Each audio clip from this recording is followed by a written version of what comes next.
show, everybody. Brooks Hill and Cole Parenti on the call tonight on Fox Sports 1430 and for our friends on the Binghamton Black Bears YouTube channel. The Black Bears fell in the third period last night by a final score of 4-3. It proved to be the difference maker in this one as Binghamton was not able to get on the board in the final 20 minutes of the contest, while Carolina was able to break the 3-3 tie in the last frame. And now, as I welcome in my partner, Cole Parenti. Cole, you got to see the game last night from a different point of view inside the penalty box as the fill-in public address announcer last night. First off, excellent job on it for your first time doing it at professional sports. That's a good thing to check off the list in your broadcasting career. But seeing the game a little bit differently last night from right there up on the glass, how was that?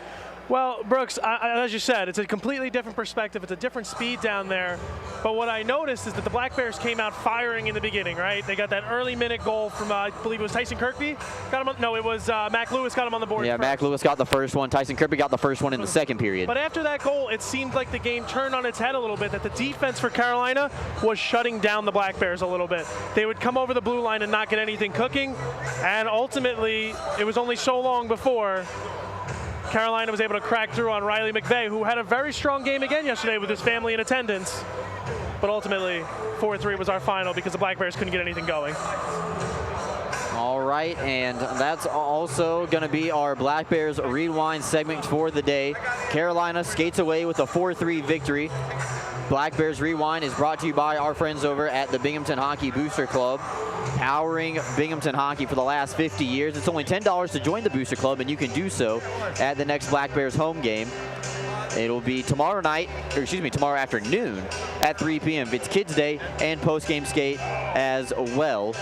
So a big kid and youth turnout coming to the arena tomorrow afternoon. I'm going to keep saying tonight or tomorrow night all night long, and it's a little frustrating, a little bit. But now that I have a color partner to keep me accountable all night, hopefully Cole will pick up my slack that I left last night.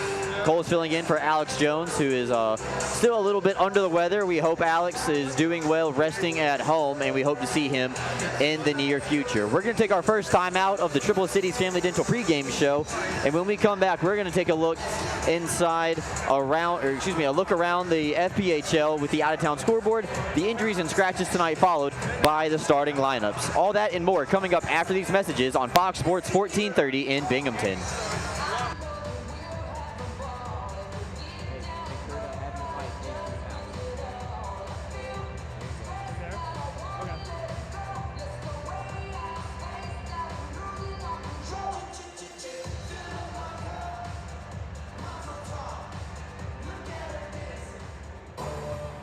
The officials for tonight's game is assigned by the FPHL are Eric Colvig, Derek Wozniak, Corey Stahl, and Steve Polanki. The scratches for your Binghamton Black Bears tonight: number 30, Riley McVeigh; number 8, Nikita Ivashkin; number 11, Jamie Busso; number 22, Tyler Jurich; and number 27, Kyle Powell. The scratches for the Carolina Thunderbirds: number 3, Bryce French; number 4, Joseph Kennedy; number 12, Peter Panasek; and number 21, Richard Pinkowski. The starting lineup for the Carolina Thunderbirds tonight: at forward, number 8, Justin Bioni; at forward, number 14, John. Welcome back into the Triple Cities Family Dental pregame show. Triple Cities Family Dental makes your smile their priority. Schedule an appointment today by calling them at 607-545-4148 today. We've gone through Black Bears Rewind. Unfortunately, due to the time constraints tonight of simulating over from Fox Sports Radio, we have to cut our interview with interim head coach Brant Sherwood. It ran a little bit long, and looking at the clock based on how much time is left before the teams take the ice, we're going to have to save that one for a later date. We have Cam Yarwood coming up in the first intermission with a pre-recorded interview. Always good to talk to Cam. We talked about his first night back in the lineup after being out for essentially a month after sustaining a lower body injury in Elmira at the tail end of January, but it was really good to see him back out on the ice last night. And even though he took a puck up high, Cole, and received stitches during the game, he was able to come back and finish strong. Yeah, not as pretty as he was when the night started, Brooks, but Cam Yarwood's still effective even after taking that puck. I saw him in the penalty box. It was not a fun cut, but he was back out there nice and fast for the Black Bears. No, and he was joking about it, which is a good sign, and he was talking about, you know, he's just glad that he didn't get his eye busted, and he said it hurt, and also said, you know, it hurt, like some words I can't say over the airwaves, but he said they got me stitched up in the back room, and they were good to go. So yeah, the medical staff had their hands full yesterday, Brooks, between Yarwood taking one in the head, Scope on the other team cut his finger in the pregame and had to get stitched up, and then Gavin Yates took a puck to the stomach, but thankfully all three were able to return to the game, and it looks like everyone will be playing today as well. Yeah, so let's go ahead and take a look at tonight's injuries and scratches, brought to you by our friends over at the Court Gesture Athletic Club, Binghamton's premier fitness facility for the Black Bears. And they are going to be out with their top two goal scorers, Nikita Ivashkin, who is out of the lineup tonight, along with Tyler Jurich, who is dealing with an upper body injury. The extra goalie tonight is Riley McVeigh, and Kyle Powell, one of the extra defensemen. The Black Bears legend go with 9 forwards, so 3 lines, and 7 defensemen. Justin Coachman and Jake Schultz back in the lineup tonight after not playing last night. Schultz serving the final game of his 3-game suspension, and Justin Coachman drawing back into the lineup as well. Yeah, the Black Bears have a luxury in this league in 2 ways. Number one, they have 8 solid defensemen that they can draw in 7-6 any night. And even Gino D'Angelo is very solid back there too. They also have 3 legitimate number 1 goaltenders in Forget, Joseph, and Riley McVeigh. And that comes very clutch in 3-game series like this. You can keep all 3 nice, fresh, and throw a different backstop at the Carolina Thunderbirds. Yeah, Riley McVeigh had 26 saves last night in a losing effort for the Black Bears. And when we come back, we're going to take a look at tonight's starting lineup and a look around the FPHL on the out-of-town scoreboard. Back with you after these messages on Fox Sports 1430 in Binghamton.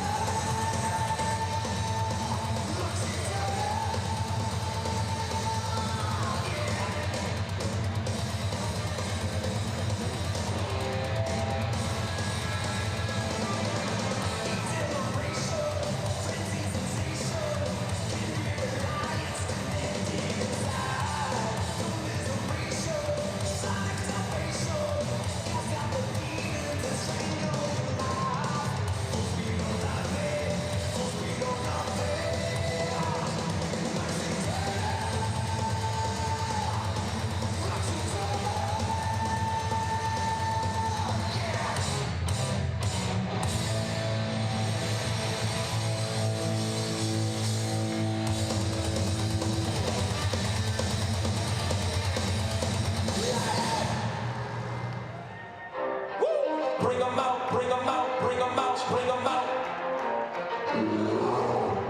You ready? Woo! Let's go.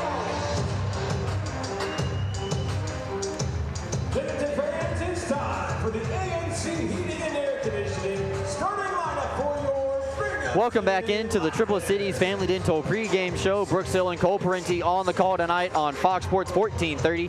And on the Binghamton Black Bears YouTube page. Cole, time to get to tonight's starting lineup. It'll be the top line of Gavin Yates in the middle, flanked by 2 former SUNY Oswego Lakers, Mac Lewis on the right, Tyson Kirkby on the left, and it'll be Mathieu Boilar and Cam Yarwood on the blue line, followed up by Taylor Joseph, making his third start at home for the Black Bears, coming in with a 2-1 record on the year.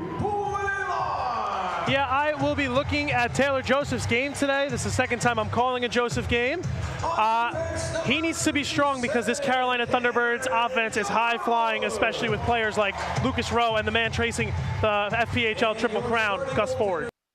As Taylor Joseph started 2-1-0 on the year, as Cole mentioned, his second time getting to see Joseph here on the broadcast. His goals against average at .233 and a save percentage at .935. That would be good enough to beat top 5 of the league, but is yet to qualify because he hasn't played in 5 games yet.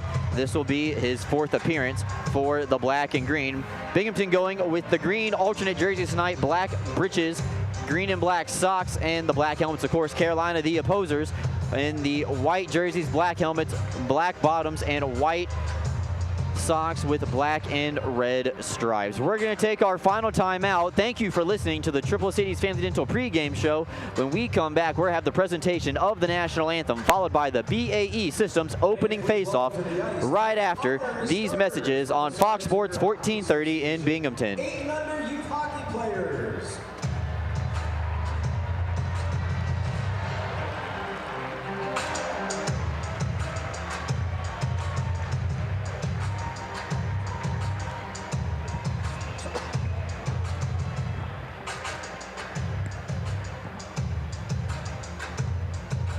I think my dad's getting it booted up on his phone.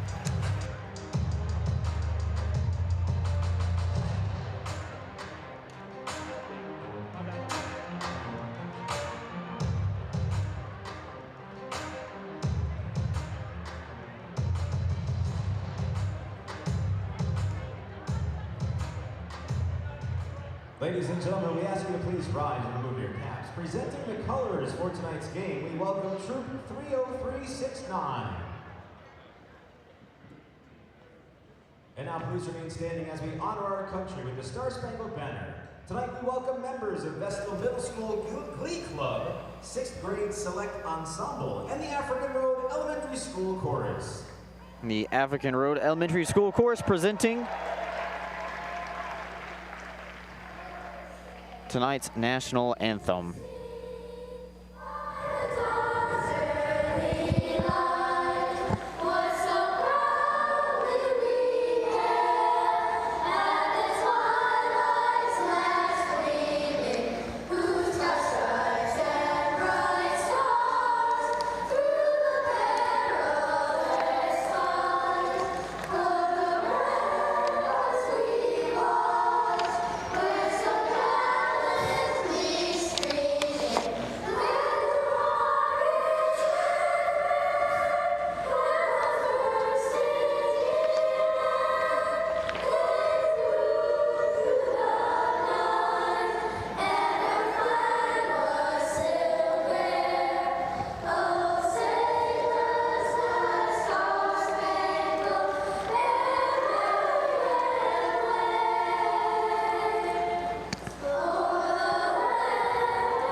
So a big ensemble of anthem singers tonight, from elementary to middle school and everywhere in between. Glee Club, ensemble, and also we had Girl Scout Troop 30369 presenting the colors tonight as well. And now called the only thing left is to drop the puck, presented by BAE Systems. It's the opening face-off in a very important first 5 minutes again. And go ahead. Yeah, as Gavin Yates told me a couple weeks ago, most of these games are decided within the first 5 minutes. I'll be interested to see the way the Black Bears come out, get a jump on these Thunderbirds after last night's disappointing finish. Well, the Black Bears scored 58 seconds into the game last time out. It was Mac Lewis receiving a centering pass from Gavin Yates, who made a 200-foot play himself all the way from behind his own net, got his speed up, and his east-west agility and acceleration is second to none on this team. One of the faster skaters with this club, and draw the attention of the goaltender and the defender, and left Mac Lewis wide open on the back door to get the scoring started. Black Bears would get up 2-0. Carolina would score on their power play opportunity to make it 2-1 going into the locker room. Binghamton scored their third goal 57 seconds into the period. And then Carolina would score the next two, one even strength, one shorthanded. And in the third period, the only goal would be a 4-on-4 goal scored by number 28, Josh Keplinger. As the Worldwide Sports Supply ice crew makes their way off of the ice, we are officially ready for game 2 of 3 Black Bears trying to force a rubber match tomorrow and pick up 3 points that they felt might have gotten away from them last night here at home. Binghamton in green, Carolina in white. Referee dropping the puck is Eric Holvig. Derek Wozniak, his partner, Corey Stahl, and Jonathan Palenka, the linesman, brought to you by our friends at the Atlas James Construction Company. And we are underway officially. Gavin Yates ups the puck over to Mac Lewis. Coming down the left wing side, centers up for Tyson Kirkby, a little bit behind his former college teammate, but a steal in the high slot. Kirkby throws a wrist shot, blocked on the way through by Salak. And here come the Thunderbirds going the other way. Skate to stick, Pestica gets it up, but Taylor Joseph is going to come out of his net, choose to play the puck anyway. And the captain from Carolina, Jean Boutita, fanned on a centering pass. The referee said a play on, no icing as it was tipped on the way through. And we will stretch, no icing as Taylor Joseph receives a pass from the Carolina defense all the way back from the other end of the ice, and here melted on, and we'll have our second faceoff coming up. I'm interested to see how the Black Bears attack Mario Cavalier as he goes for a second straight night after facing over 40 shots last night. I think they need to keep hammering that goal, and I think only a matter of time for Mario Cavalier's energy to deplete. All right, getting a look at Vinny Susi from the Mississippi Sea Wolves, who is a fresh acquisition for this Thunderbird squad. He's out with Gus Ford on his first shift of the night. Nice move by Gino D'Angelo, playing in this second line pairing tonight, or second line offensive group, I should say. And now the puck whipped around the boards by the Carolina defense. Chopped in by Jake Schultz, fresh off his 3-game suspension. That was sustained back in Port Huron. He's paired up with Don Oliveri. Oliveri with an assist last night for the Black Bears, and he puts it right on the tape of Chad Lopez, and they up the puck. There goes D'Angelo, a fast skater. Can't get to the loose puck though. Thompson a shot, and save made by Cavalieri. He can't control the rebound, and it looks like Austin Thompson might be in a little bit of pain. Might have blocked a shot from a friendly fire. Dawson Baker throws a wrist shot. That's going to be blocked by Schultz into the curtain and out of play as Thompson makes his way over to the bench. Another Thompson, that's Everett Thompson, no relation, will take his spot out on the ice. Yeah, there's only so many Thompsons in the league, and I think they both ended up here in Binghamton. Austin Thompson, number 25, blocking a shot. Very crucial part of the Black Bears game today to make sure Taylor Joseph has an easier night than Riley McVeigh had last night. One shot aside so far. Lucas Rowe and Josh Newberg get tied up, and Rowe will get first touch on the puck. Fitzgerald the second, and he rips it around the board for Everett Thompson. Thompson does get the puck outside the blue line. Carolina touches up. They're on sides now. Bozarin stays on sides. A wrist shot. That one is blocked by Fitzgerald. Black Bears did a good job of blocking shots last night in front of McVeigh. They're going to be challenged to do so here tonight in front of Joseph. Now Brett Parker skating across the blue line. Right wing side. Takes a little bit of a nudge. And a shot put on by Thompson. Thompson pleading his case to the official that he got a slash on his right hand on the way through. Thompson with a little bit of a late shove. Fitzgerald with the puck, but because of Everett, and the Black Bears are going to have to circle back into their own side and touch up on the delayed call. Fitzgerald starts his engine. Puts it onto the tape of Lewis. Cross ice over to Gavin Yates. Shot swallowed up by Cavalieri and held on. This looks kind of similar to what we saw in the beginning of last game, Brooks.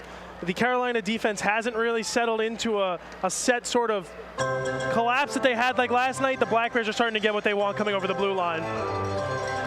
Gavin Yates, Mac Lewis, Tyson Kirkby, the forward group.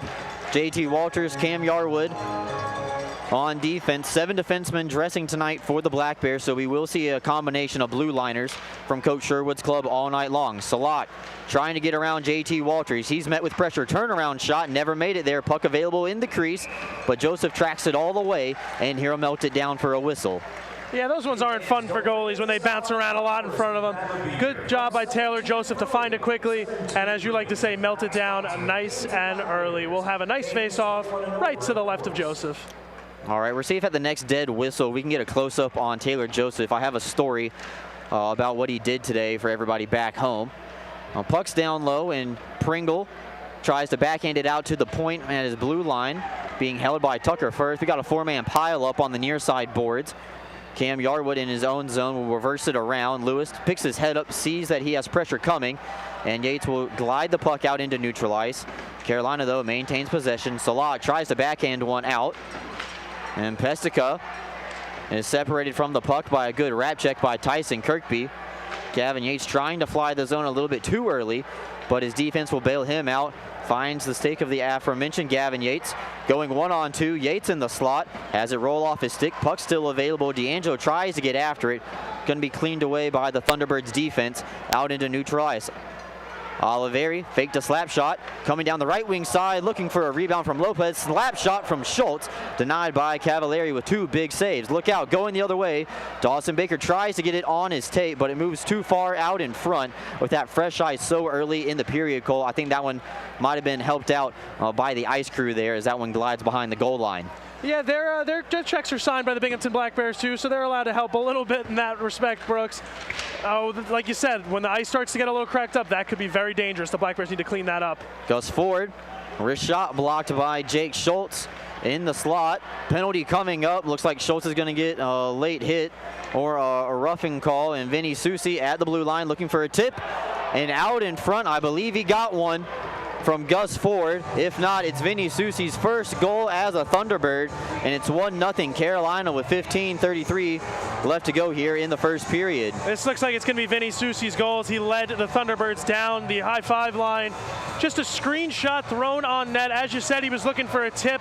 I almost think he might have got one from a Black Bear defender in front as it comes up on the Jumbotron. It may have hit Schultz, but I think that Taylor Joseph thought that that pass was going to his right, and I think it just kept going straight on and beat him. Yeah, a wrist shot. Joseph trying to get to the top of the crease, make himself bigger, and take away the angle. And that puck's going to be deflected off of one of the linesmen and thrown right back in. That's 4 straight for the Carolina Thunderbirds over these last few periods, Brooks. The Black Bears need to turn it around. So that will be Vinny Susi's goal. And Victor Grabinikov with the primary assist. And out in front, slap pass. Black Bears try to get it right back, but Thompson and Parker cannot connect. Jacob Snop picks his head up, tries to get the puck out of the zone. Boy, Lar try to get a tip and a turnover. Brett Parker's in all alone. He sent it wide of the target. The Thunderbirds were in the midst of a line change. Now the Black Bears had touched the puck with the high stick. Matthew Bozerin decided to play it and keep the pace of the game going. Made an errant turnover, and the Black Bears had a golden opportunity. Gavin Yates now behind the net, separated from the puck. Thunderbirds with it just outside the trapezoid. Jacob Schnapp, who was proving to be a pest in the Black Bears' grill last night, running amok in the Black Bears' minds. Back in the lineup tonight. Interesting fact about Jacob Schnapp, Brooks. He played single-A junior hockey with Letterkenny and Shoresy star Jared Kiso. For all those fans out there. All right, there you go, Cole, doing some homework. I did my research this time, Brooks, don't worry. All right, Gavin Yates coming down the left wing side, takes a high stick. The Black Bears are headed to the power play here. 13:58 left to go. Before we get to the Henny Hard Seltzer power play, we got to take our first time out of the night. So more coming up after these messages. Thunderbirds lead 1-0, but the Black Bears headed to the power play after these messages on Fox Sports 1430 in Binghamton. Each Black Bears goalie save. Vision's Federal Credit Union will match the number of saves into money and donate the proceeds to American Special Hockey Association. We're up to 583 saves at home this season. Thank you, Vision's Federal Credit Union, for your support of the Black Bears and American Special Hockey Association. Cleaning the ice, the worldwide sports supply ice crew. All right, everyone, look up on the video board. Congratulations to the one on the video board. You are our Price Chopper Lucky Seat winner. You're getting 2 tickets for the Black Bears' next home game tomorrow for the 3rd game of the series against the Carolina Thunderbirds at a special 3 p.m. start time. Congratulations.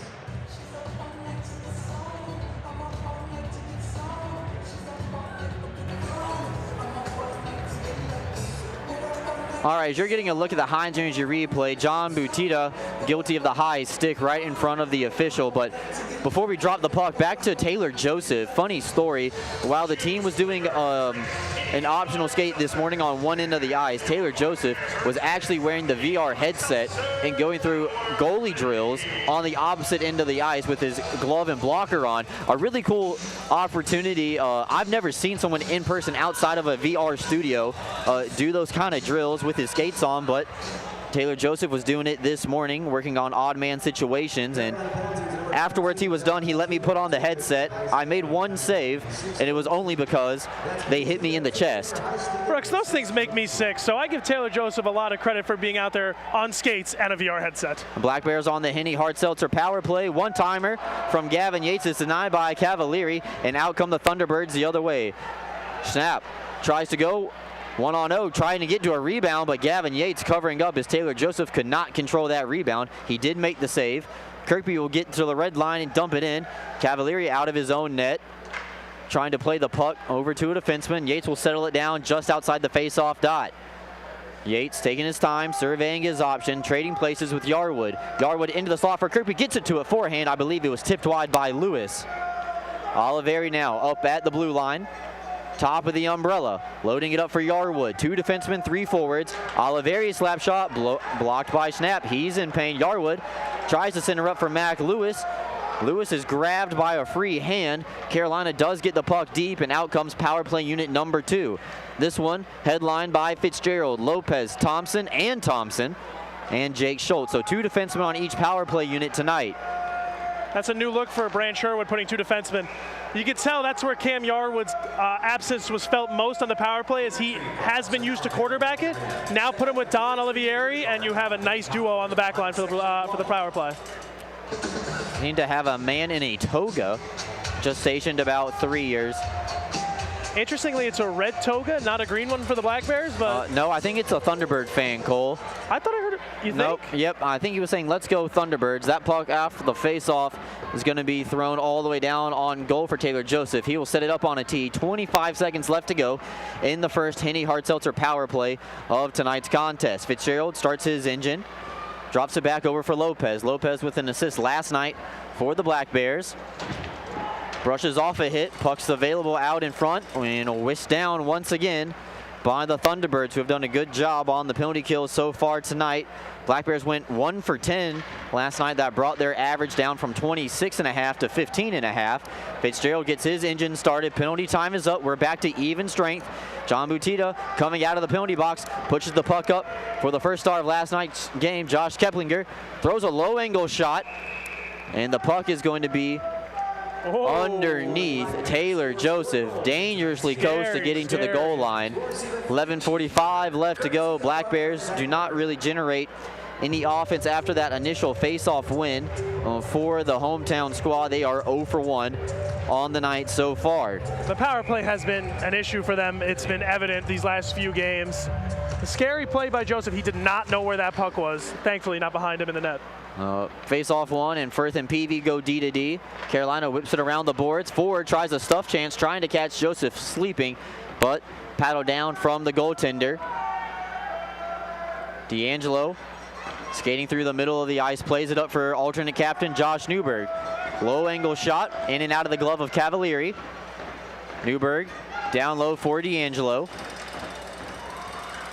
And Newberg sealed off against the boards. Brett Parker will come in, play it back for D'Angelo. D'Angelo tries a stuff chance. Cavalieri will trap that one down in his mitt. 11:09 left to go. Shots early favoring Binghamton 11-4, but where it matters the most, Carolina up 1-0.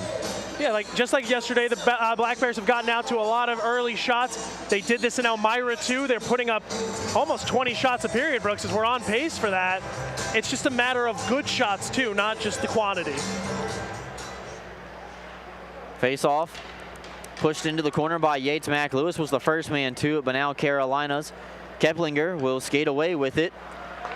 Might be seeing the ice start to get a little bit choppy, as it looked like Keplinger fumbled with the puck a little bit, and JT Walters almost blew an edge behind his own net. Now Gavin Yates crossing over the red line and blue line, has it on his forehand, shot wide on the short side. They try to work it down to Yates behind the net. Yarwood comes in to put a touch on it, has control of the puck, drops it back over for Lewis outside the faceoff dot, looking for a tip, finds the stick of Gavin Yates on a little bit of fortune for the Black Bears. Slap shot blocked, turnaround shot from Kirkby's wide. Now Yates circling around, top of the umbrella, draws a man with him in forward, low angle shot. That's going to be blocked by Dawson Baker and out of play. 10-17 left to go here in the first period. I got very personal with Dawson Baker yesterday as he took 2 back-to-back trips to the box. We got a little bit of talking. He likes to get himself on the score sheet by asking the score official over there, but I wasn't going to give him anything. Gavin Yates almost seems to have this puck on a string at all times, Brooks. He just dances his way into the zone, and there's times where he looks unpluckable. And it pays off. We see him practice that in warm-ups. Shot right off the face-off from Austin Thompson. Blocked on the way through. Fitzgerald holds it in, tries to get it over to Lopez. D'Angelo back over to the Texas native, but no shot will come of it. Thunderbirds clear the zone. An errant pass puts the puck right on the stick of the captain, Schultz, and Cavalieri will be forced to melt it down on the dump-in attempt. 9:57 left to go here in the first period. Carolina leads 1-0. Take a timeout, come back with more after these messages on Fox Sports 1430 in Binghamton. Thanks, guys. Make sure you call Arctic Fair for all of your plumbing, heating, cooling, and water treatment needs. Hey fans, tonight's Avery Auto Service season ticket holder of the game. She just won a free house oil change courtesy of Avery Auto Service over in section 22. Congratulations to Alicia McCray. Alicia, congratulations and thanks for being a Black Bears season ticket holder.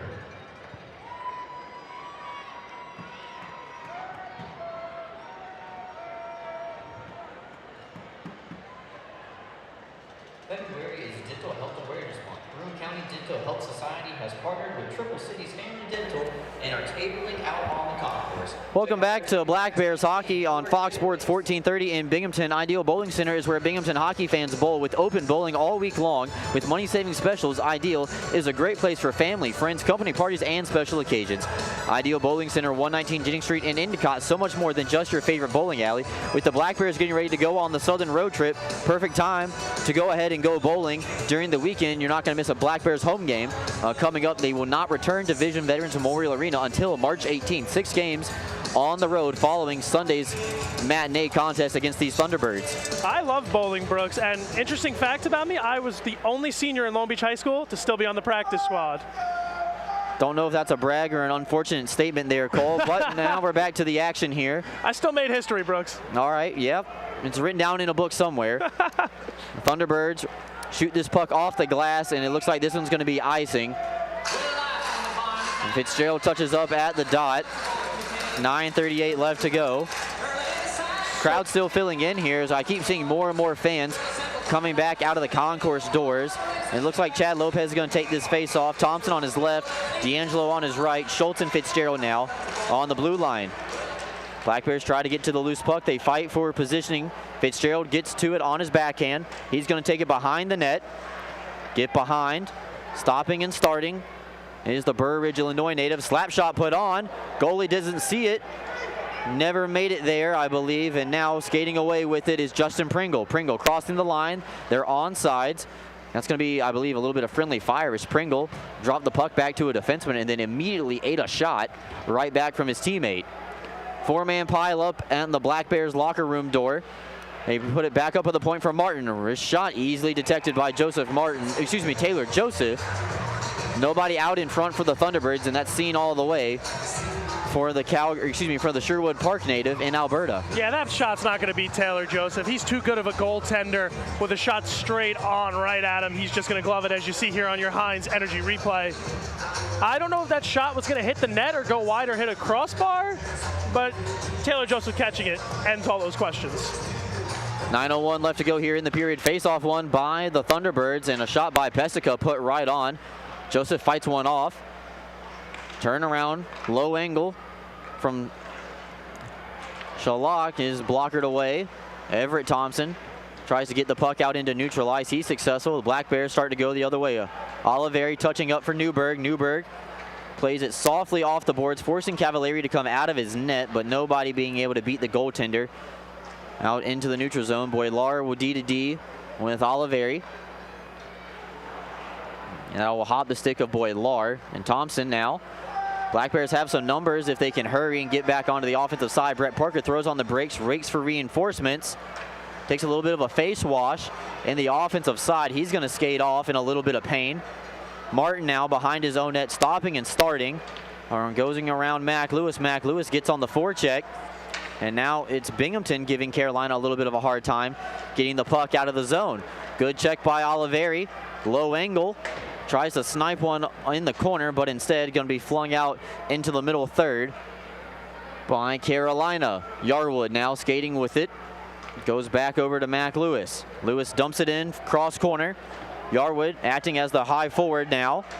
Tries to center up and takes a bounce over the stick of Kirkby, and the Carolina goaltender will melt it down for no further play. Tyson Kirkby not happy with himself as he hits his stick against the back of the goal. I think he thought he would have a better opportunity on that. It looks like the Black Bears will stick with these five of Coachman, Yarwood, Lewis, Kirkby, and I believe that is Gavin Yates, while Carolina makes a change for this offensive zone faceoff for the Black Bears to the right of Mario Cavalieri. Thunderbirds win the face-off, played off the glass and out of the zone. Gus Ford on the near side, tried to find a man in stride in Keplinger, but instead be intercepted by Binghamton. Wrapped around the boards, Mac Lewis. Going down as he was tripped on the way through, and the Black Bears are headed back to the Henny Hart-Seltzer power play. Carolina doesn't like the call, but the official already has his mind made up as the gate swings open on the penalty box door. This is interesting. I think this one's going on the goaltender Cavalieri. As he was coming back into his crease, he clipped Mac Lewis's skate. I don't know if this means that they can pick whoever they want to serve the penalty for Cavalieri, or they have to take someone off the ice. It looks like Lucas Rowe is going to serve it. I do not know if he was on the ice beforehand or him. Here you go on your Heinz Energy replay. The skate of Cavalieri just clips Mac Lewis and he goes down. 2 minutes go on the board, and we are underway with a face-off win. Black Bears get to the loose puck in the slot. Kirkby had his one-timer blocked, and Peavy will backhand one out of the zone. Joseph sets it up on a tee for Yarwood. And Cavalieri guilty of the tripping. It will be served by Lucas Rowe, as Cole said. 12:37 time, and the penalty. Shorthanded opportunity is fought off by Joseph, and Black Bears had a hard time last night. They went 1 for 10 on the power play. They're 0 for 1 tonight so far. Yates can't gain the line. And the forecheck for Carolina on this penalty kill has been a hard thing to crack for the hometown Binghamton squad. Oliveri finds Jake Schultz open at the cross side at the blue line. Schultz will wrap it around the boards. Snap will get to a loose puck and played right back over to Oliveri, and Oliveri can't get anywhere with it. Schultz goes off for a line change as Joseph sets it back up on a tee for the defenseman. Yarwood starts his engine. 50 seconds left to go in the power play for the Black Bears. Lopez tries to come down Main Street, rolls his stick, and Cavalieri will melt it down. Cavalieri not happy with the snow shower he just got. I don't know if he got that from Everett Thompson or Chad Lopez, but he's not happy as he's voicing his complaints to the official. The Black Bears just not getting the puck across the blue line at any sort of pace. They get it, they give the puck right up, and the penalty kill for the Carolina Thunderbirds just doing whatever they want right now. And the Black Bears need to clean up their defense, believe it or not, on the power play. A second shorthanded opportunity in the last 2 nights given to the Thunderbirds. Thunderbirds win the face-off, and the Black Bears will push the puck out of their own offensive side this time, in between Walters and Fitzgerald. 33 seconds left to go on the Henny Hart-Seltzer power play as Fitzgerald starts the breakout. Fitzgerald starts his engine, gets across the blue line. Gets the puck deep, and Everett Thompson comes in to lend a hand. Fitzgerald trying to find a teammate. Thompson with a little bit of a nifty move, but ice cut in half by Martin. Thompson backhands one over to JT Walters. 10 seconds left to go in the power play. Up and ready is Lucas Rowe. Down low for Thompson. Centering up for Lopez, nobody home. Walters keeps it in temporarily. Fitzgerald knew there was a guy coming out of the penalty box, took a peek behind him. Played all the way back up to the blue line. Now Lopez on the backhand. Low angle, tries to shelf it. Instead, he goes too high over the net. Fitzgerald plays it to the near side. And Lopez sends Firth into the boards. D'Angelo staying on the forecheck as Lopez gets off for a line change. Newberg will come on to take his spot. Rowe backhands one over to Salak. Salak running out of real estate. He's forced to throw on the brakes, met by Newberg and Boilar. Boilar playing it down from his leg, and it's going to be outside the blue line as Carolina touches up. Dumped in near side. Rowe chasing after it. Boilar will sidestep a hit. Play it off the boards, and D'Angelo skates away. Fun fact about D'Angelo, actually skates back faster backwards instead. Parker taken down as he got a shot off as he was making his way down to the ice. 4:21 left to go here. Black Bears 0 for 2 on the Henny Hart Seltzer power play here tonight. That is 10 in a row that the Black Bears have not scored on the power play in 4 straight goals by the Thunderbirds. Carolina leads 1-0. Back with you after these messages on Fox Sports 1430 Binghamton. Thank you for being a teacher. You are a hero.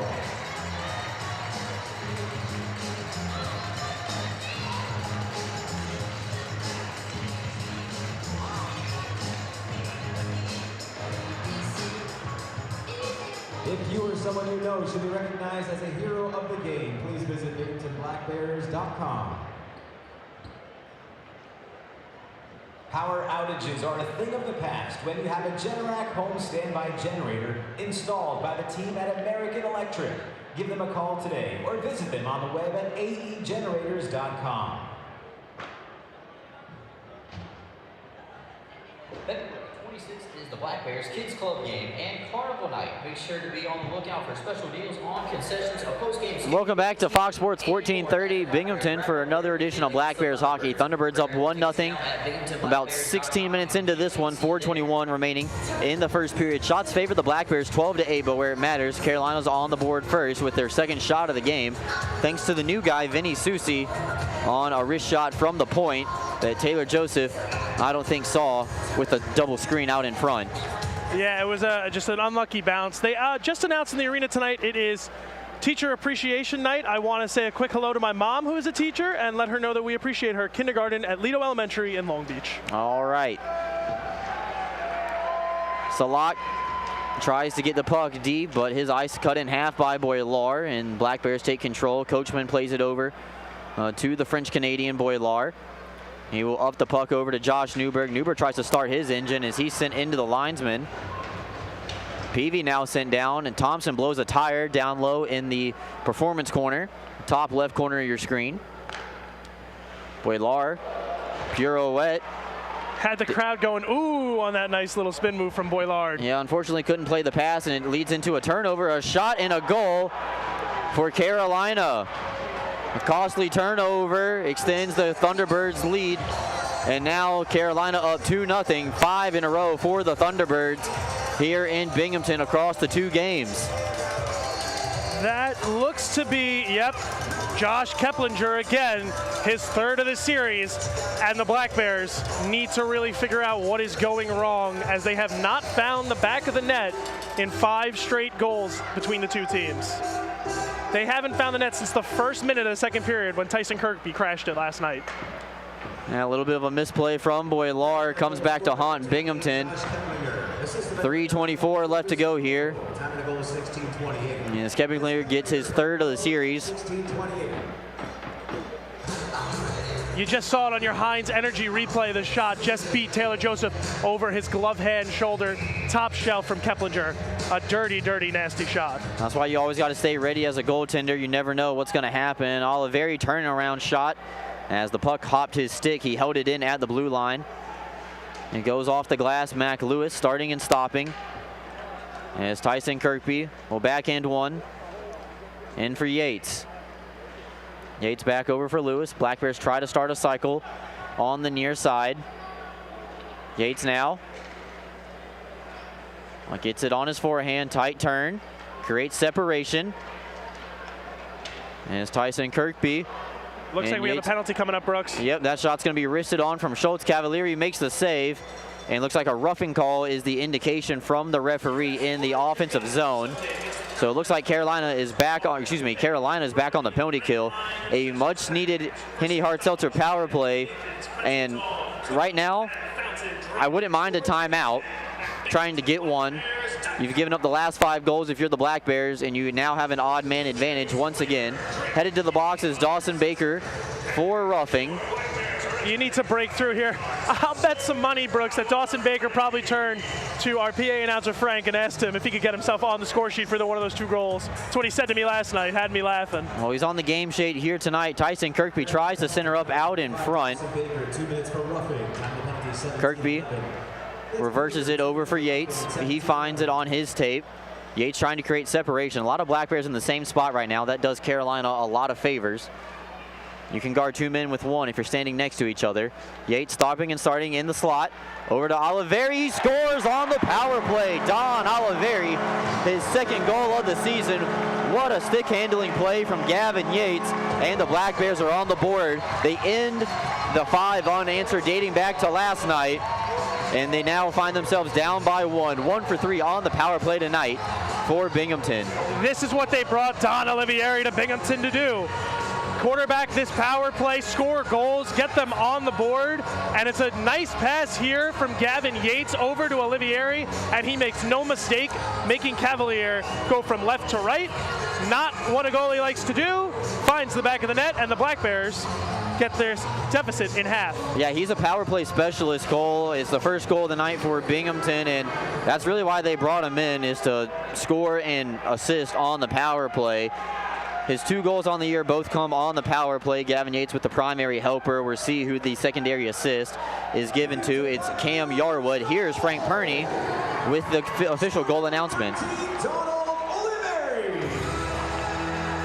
His 2nd of the season, assisted by number 12, Gavin Yates, and number 57, Cam Yarwood. Time to goal 17-30. Thunderbirds start to come the other way. Justin Pringle trying to grab that one right back.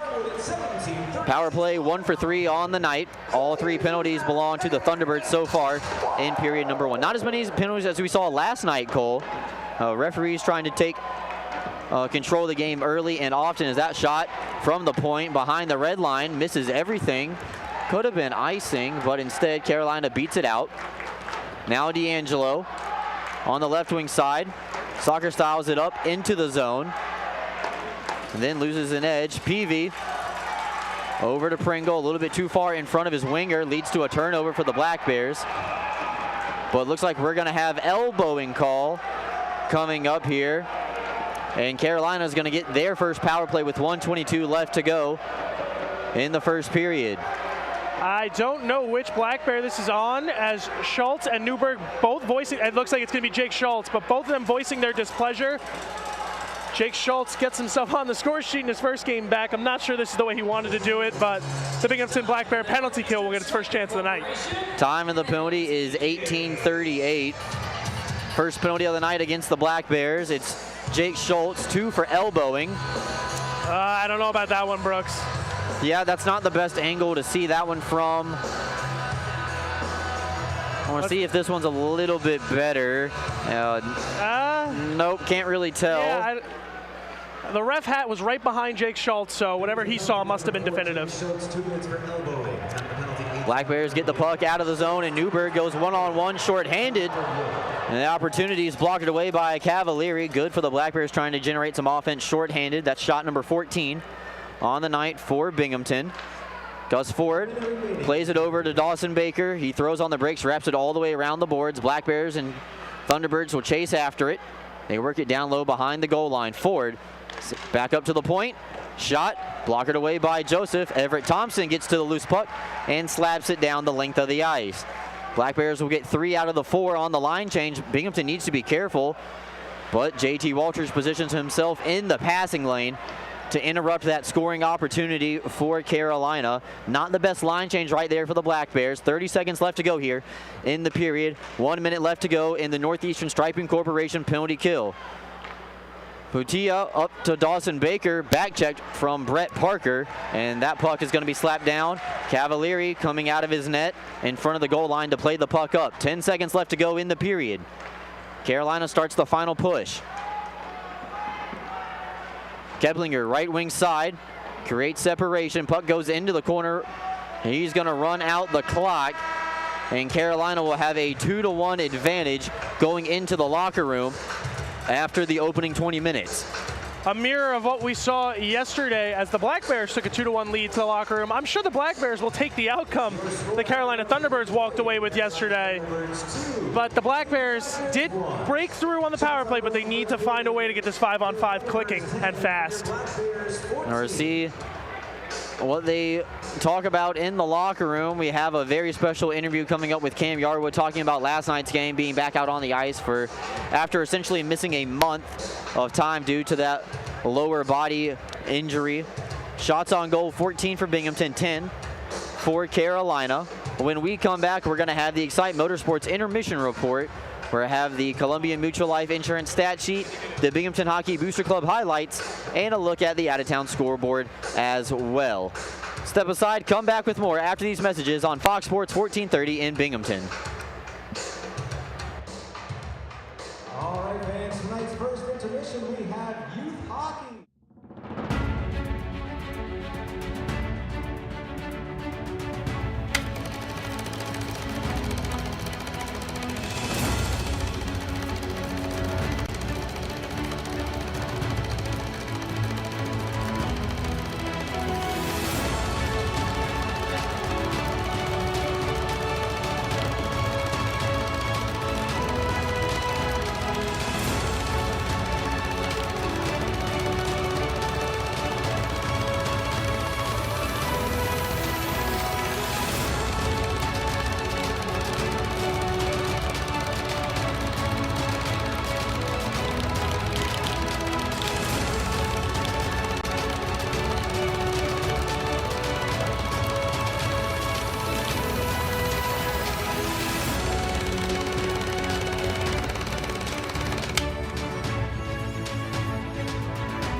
February 26th is the Black Bears Kids Club game and Carnival Night. Make sure to be on the lookout for special deals on concessions, a post-game skate with the team, and more as the Black Bears wrap up their weekend against the Thunderbirds. Grab your tickets now at binghamtonblackbears.com, and we can't wait to see you there.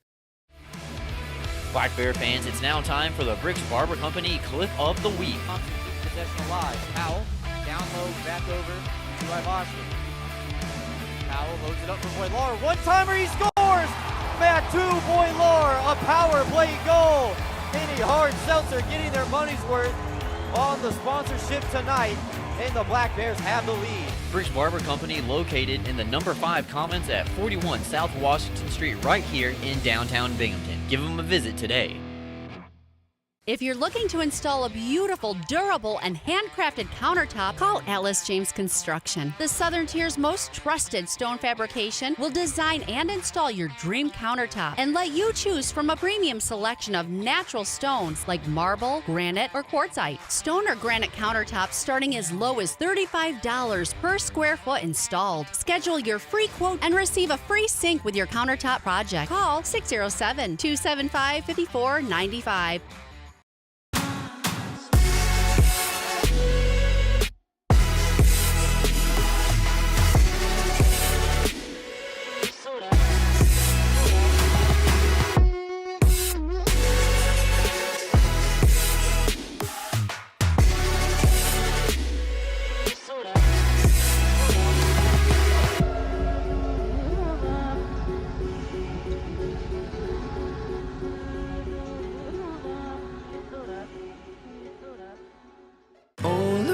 You make me think of good things. Good things. Like calming tempers down. Good things. And passing them around. So stand up and cheer. Well, that's gonna be a Good things. Share a good-natured Canadian Pilsner. Are you looking for a new place to live? Lofts at JC is the official housing partner of the Binghamton Black Bears and the only luxury housing provider offering both 2 and 3 bedroom units fully furnished for a modern living lifestyle. Lofts at JC is centrally located in the heart of the Tri-Cities area, located at 128 Grand Avenue in Johnson City. Housing applications are accepted online at loftsatjc.com. Once again, that's loftsatjc.com. Magic 1017. Best radio station. Keeps getting better. Better music selection. Best ever. Makes me feel better. Number 1 for music and fun. It's like the best ever. Magic 1017. 100% local. A wreck is a wreck. An arrest is an arrest. Alcohol, cough syrup, painkillers, sleeping pills. It doesn't matter. Impaired is impaired, and it will be prosecuted. Going out tonight? Your local police will be out too. Don't drive. Get a ride. Brought to you by your New York State Stop DWI program. Into the slot, and Kirby scores on the one-timer. You do not want to miss 1 minute of Binghamton Black Bear action this upcoming season. With individual game tickets as low as $10 and outstanding group rates, there is no reason to wait to get your tickets to book your group. Call 607-722-7367 or check us out online at binghamtonblackbears.com.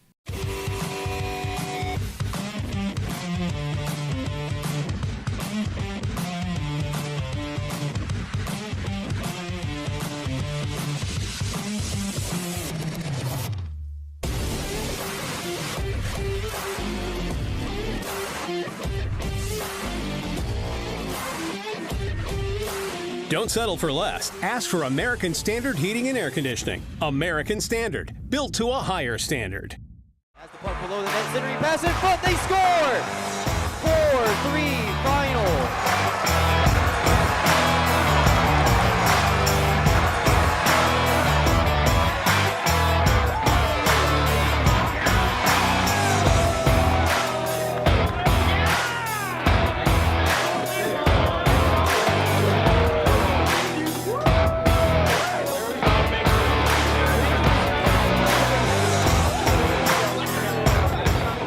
Big one, boys. Who's got the suds? No, boys, we got something better. What do we got? Jersey, bring us the Hennies. Yeah! All right, I got the Hennies.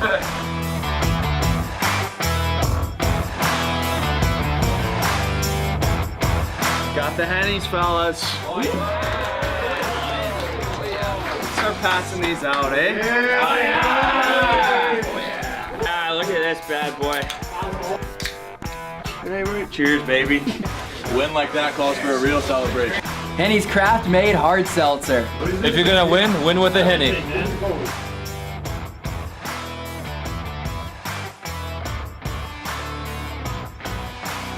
Are you kidding me? Bourbon flavor?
well. Only 4 games tonight, so 2 teams with the night off.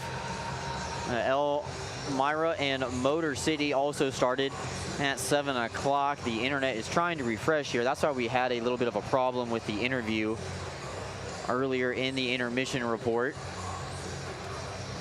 So we'll start with Elmira Motor City. Last time we had an update, it was 0-0.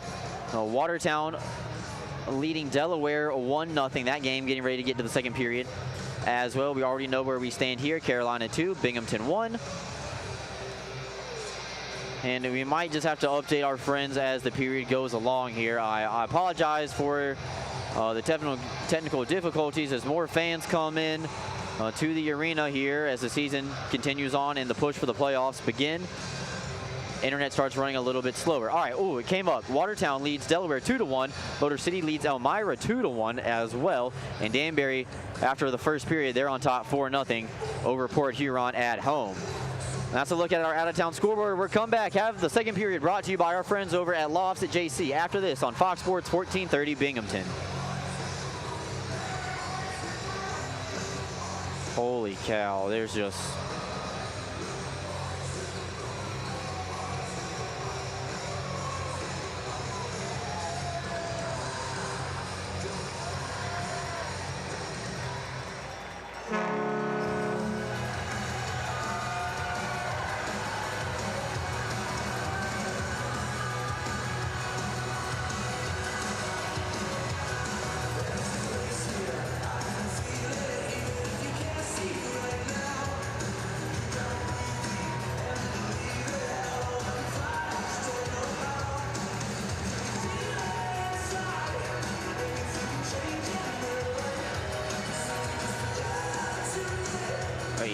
I can't believe he really didn't say, let's welcome back to the ice the Binghamton Black Bears. That wasn't that hard.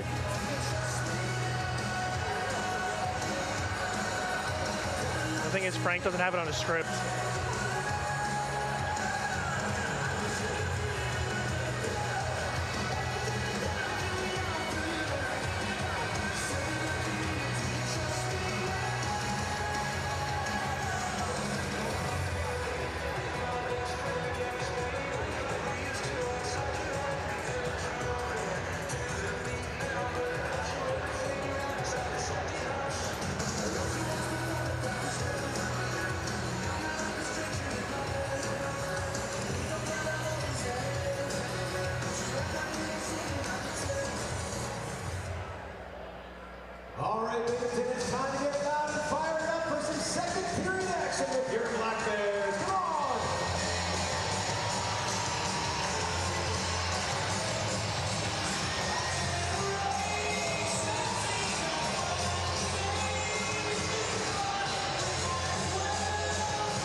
Welcome back to the action here on Fox Sports 1430 in Binghamton, Brooks Hill. Cole Parenti on the call. The second period brought to you by our friends over at Lofts at JC.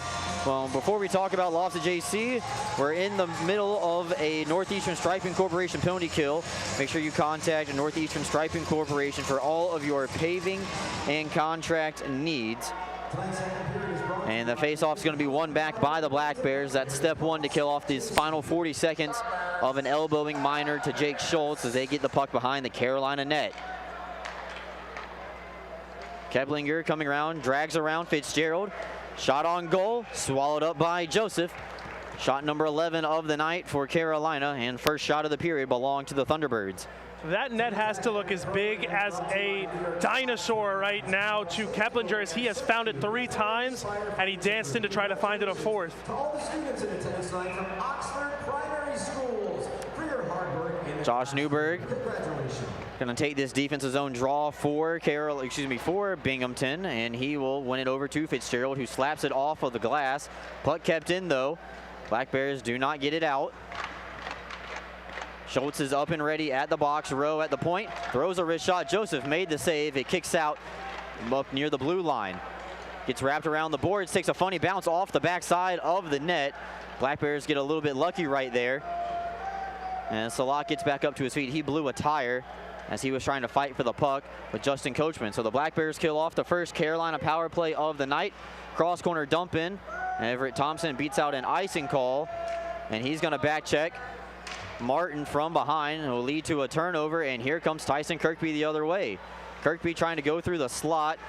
One Thunderbird too many to get around, but a turnover puts the puck on Yates' stick temporarily, but stripped away by Shalak. And Carolina takes over possession once again. Dumped right back into the Binghamton zone. Long second period change as a fast skating Yuri Pestica gets off for Schnapp. Schnapp now part of the play, parked out in front. Lewis matched up against the lock, throws a wrap check from the face-off dot, in and off the chest of Joseph. Tries to center up off the goaltender. Schlock still with the puck on his forehand. Fresh ice conditions here in period number 2, and the puck kept moving out of the control of the Thunderbird player. Both teams collide right in front of the Carolina bench. Thunderbirds wanted interference. Referees say to play on. Same two officials that did the game last night. Only 1 out of the 4 officials, I should say, are different. 2 referees are the same. Jonathan Palenko, the new set of stripes on the 3rd team on the ice. That puck's going to be dumped in near side. Cavalieri comes out and risks that one off the glass. Black Bears hold it in temporarily, but Thunderbirds go the other way. Here comes their captain in the slot, tries to center up. Puck becomes available, and Binghamton gets it out of the zone onto the stick of the Pest from the southwest, Chad Lopez. Wrist shot. Drifting away was Cavalieri, maybe thinking that was going to the blocker side. Gets his toe out there, melts it down, and controls the rebound. Yeah, I'm not sure that was going to hit the net or go in, but it was a nice move by Chad Lopez to dance in. He's been on his game tonight early, coming out of the jump, and it looks like he's found a little bit of chemistry with Gino D'Angelo, who he's partnered up with tonight. Yeah, we've seen D'Angelo move up and down the lineup so far. He's been on the 3rd line, been on the 1st line as well. He's been kind of a Swiss Army knife for Coach Brant Sherwood, up and down the lineup, and has played offense and defense. Boilar tries to play that puck and keep it in. It goes off his hand and into one of the benches. Should be a neutral zone face-off possibly coming up. A referee and a linesman get together, and that's what they determine. Looks like a lucky fan went home with a souvenir as the officials get a new puck. That's what I was about to say. It looks like Fitzgerald just threw one to a kid. Good guy, Colin Fitzgerald right there, making sure the kids go home happy. Oliveri and Boilar matched up now. Those are 2 booming slap shots on the blue line right now for the Black Bears. Newberg gets a turnover, tries to slap it in for a tip for Thompson or Parker out in front, but a little bit too soft. Held in by Thompson, glides it over to the goaltender, and Cavalieri only plays to push it into the open corner.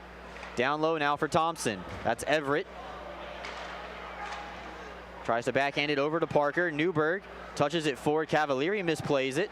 Tries to throw a stick over to Parker. Centering pass. It's deflected on the way through. It gets out of the zone. Binghamton was in the middle of a line change as well, as Mac Lewis makes his way out onto the ice. Oliveri faked the slap shot, or wrist shot instead, blockered away into the corner. Lewis gets to the rebound first. He's pinned up against the boards. Oliveri backhands one that's blocked on the way through by Peavy. And Kirkby now fighting 1-on-2, make it 1-on-3 as Mac Lewis tries to even the count. Down low, over to Yates. Makes one man miss, second man wraps it away. Yates going all around the defense, centers up in front, and Cavalieri makes the save. Penalty coming up against Carolina as a man out in front was hit from behind. It's Mac Lewis laying down in the crease. He was cross-checked right on top of the Carolina goaltender. Oh, Brooks, what a pass by Gavin Yates, but what a save from Mario Cavalieri as he went left to right this time. He came up with the puck, unlike last time the Black Bears made him do it. But oh wow, what a sequence of events. Great pass to find Mac Lewis and a great save from Cavalieri. As it looks like, I believe that's Dawson Baker heading to the box again. 4th time in the last 2 games he's heading to the box. He's getting himself quite familiar with our off-ice officials crew in there. The Henny Hard Seltzer power play. They're 1 for 3 on the night. They scored on their last attempt, so we'll see if they try the same thing here or if the Thunderbirds are adjusting for it.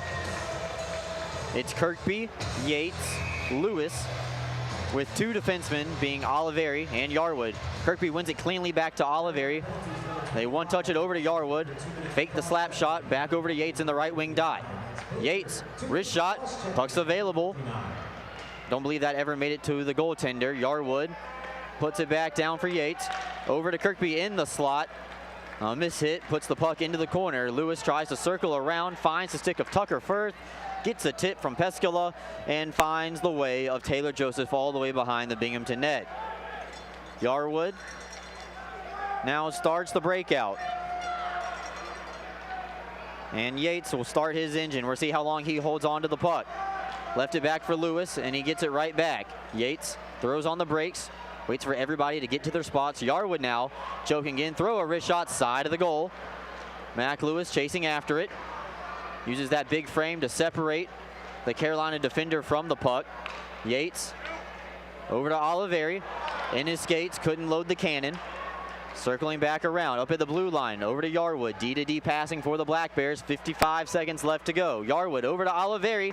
Slap shot's blocked, stays in play, and the goaltender had to block that one inside. Cavalieri has lost his stick. Yarwood chases after it quickly. Cavalieri behind his own net. As the Black Bears finish a check, Oliveri will have to go pick up his stick. Yates sidesteps a hit. Cavalieri steers it into the open corner. Yates now finding the open guy. Yarwood's calling for it. Back door. Yarwood one-timer kick save. Didn't get everything on it. Tried to load up for the Michigan. Doesn't get a clean handle on it, and the Thunderbirds go the other way, getting it out to neutral ice. Stretch pass unattainable for Gavin Yates. Cross ice dump in. Thompson finishes his hit on Grabinikov.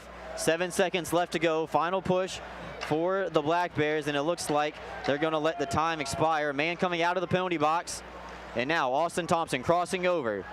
Thompson gets around one defender, centers up for Lopez, unattainable. Black Bears keep it in. Schultz, low angle, side of the net once again. The captain behind the goal line. Up to Fitzgerald. Fitzgerald slaps it over to Thompson, centering out in front to another Thompson. That was Everett. Gets no contact. Thunderbirds finally dump the puck out. This will be icing against Carolina. Fitzgerald first to the dot. Good offensive pressure, but we're going to take a TV timeout in between this icing call. 13:26 left to go. Black Bears don't score on the power play, but do generate some offense. Binghamton trails 2-1 when we come back on Fox Sports 1430. All right, it's time to see who is tonight's Nerd Cheese Lucky Slice section. If the Black Bears score in the second period, everyone in section 5 will receive a coupon for 2 free slices of pizza at Nerd Cheese. What do you think the teacher's gonna look like this year? And now it's time for the Muckles Student of the Game. Let's see who the student of the game is tonight. Congratulations, you are tonight's Muckles Student of the Game. Be sure to head down to Muckles Inc. for your Hockey Town USA t-shirt and specialty Black Bears items that are not sold here. A member of the staff will be over with your coupons. Congratulations. Welcome back to the action on Fox Sports 1430. Brooks Hill, Cole Parenti here, and Cole, even though the Black Bears don't score on that power play, they do throw a couple of shots on goal. Cavalieri makes some saves once again, and now we got an offensive zone faceoff coming up for the Black Bears. Yeah, that power play looked very strong for the Black Bears. A night and day difference from what we saw in the first period, minus the goal, of course. And last night, Cavalieri, give him his credit, does not look like a goaltender who played last night and made 40 saves. He has come out sharp, and the Black Bears need to crack through against him. Black Bears win the face-off, and Thompson saucer it down low for Parker. Parker tries to start a cycle for Josh Newberg, but it's going to be interrupted on the way through by Shalak. Out in front, wide of the target. Schultz now plays it over. And it's going to be intercepted on the way through by Shalak. Shalak taken down. Carolina wants a call on the body check. They're not going to get one. Thompson, stretch pass over to Brett Parker, too far in front of the Binghamton forward. Goaltender comes out to nullify the icing. Binghamton trying to stay with the offensive pressure here in this one. Lewis with a heavy hit. Offsides at the blue line, though, is Carolina. And we got a neutral zone faceoff coming up in front of the Thunderbirds bench.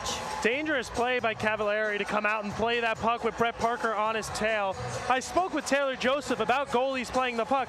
He told me it's a nice way to have sort of like a third defenseman back and start a breakout rush. And Taylor Joseph, I'm going to go out on a limb, probably the best puck handler for the Black Bears with his stick, or at least we see him do it the often. So I guess we still have a small sample size from McVeigh and Forget, as they don't do it as much as Joseph does. Black Bears fighting for it. Kirkby all the way across over to Schultz, looking for a tip, none provided on a late developing 2-on-1. Lewis stays on the forecheck. This puck's going to be pushed down the length of the ice again, and another icing coming up against the Thunderbirds. I have to wonder if that VR thing that you said Taylor Joseph was playing earlier, I wonder if they have a playing the puck simulation that we can get to see Forget and Riley compared to Taylor Joseph. I'd be interested to try that. Yep, I got it when it was a little sweaty, so I didn't have the longest experience with it. And like I said before, I got lucky. I got caught cheating, leaning one way, thinking the puck was going to go behind the net to the opposite side. They centered up, and I got hit in the chest with the puck. So what I'm hearing is the next E-Bug situation, Brooks, you're on the bench? And that's why I've been practicing my skating. Out in front for Kirkby, paddled down by Cavalieri.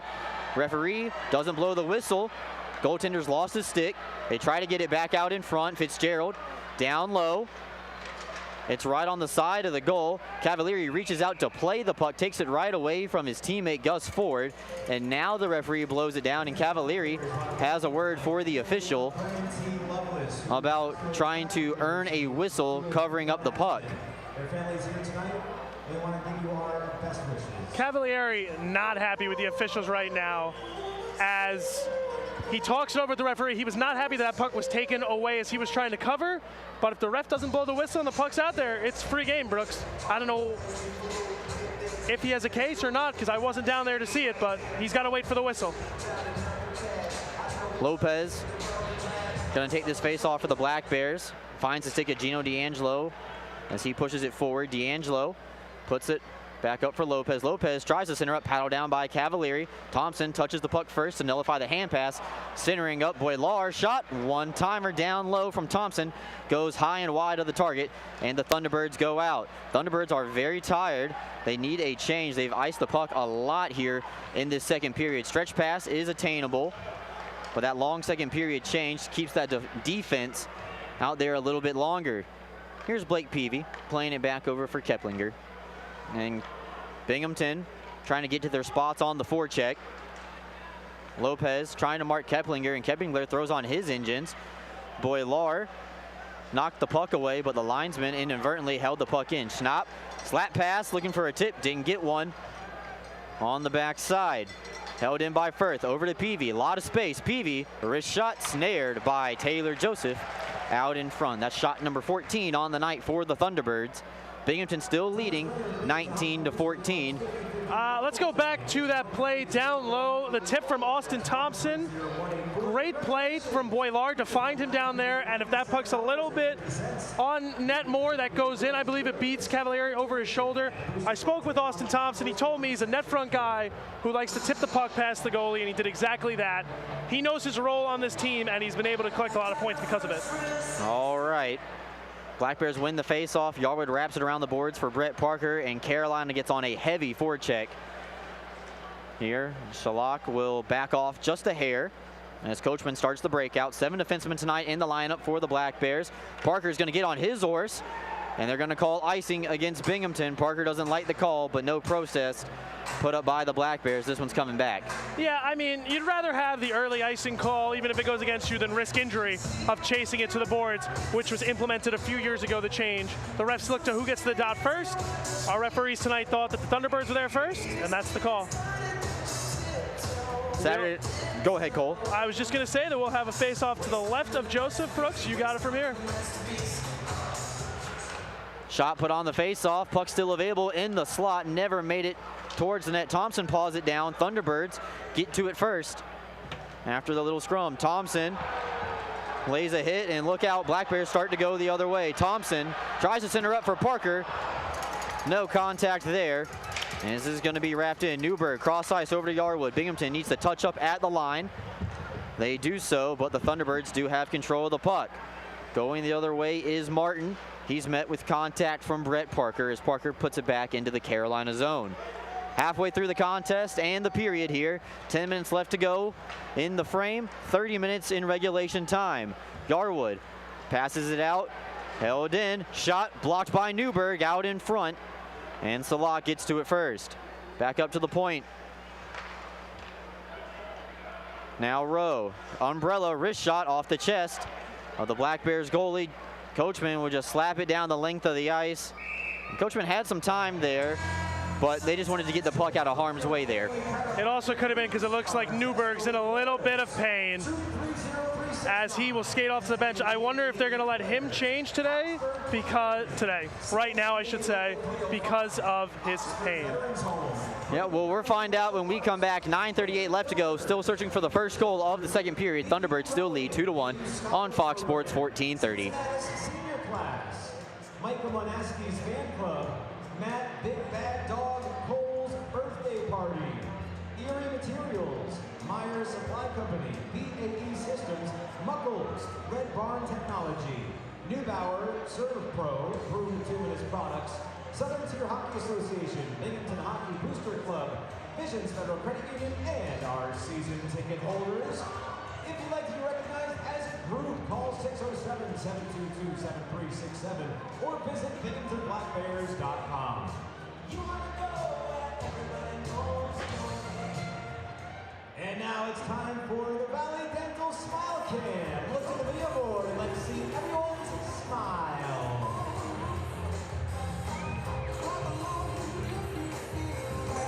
Welcome back to Fox Sports 1430 here in Binghamton. 9:38 left to go here in the period. Black Bears ice the puck. Before that TV timeout, Josh Newberg, who appeared to be in a little bit of pain, seems to be okay. And he's going to take an important defensive zone faceoff right now against Dawson Baker.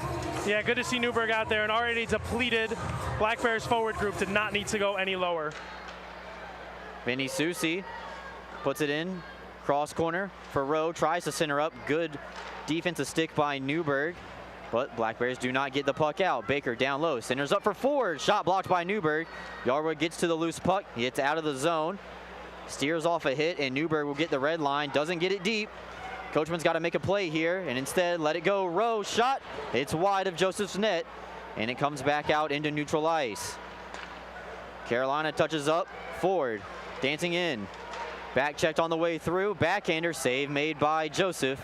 Always got to look out for Gus Ford, now on a 21-game point streak after his 2-assist performance last night. Yeah, not the two guys you want shooting the puck that close to the net. Gus Ford with 34 goals and Lucas Rowe right behind him with 26.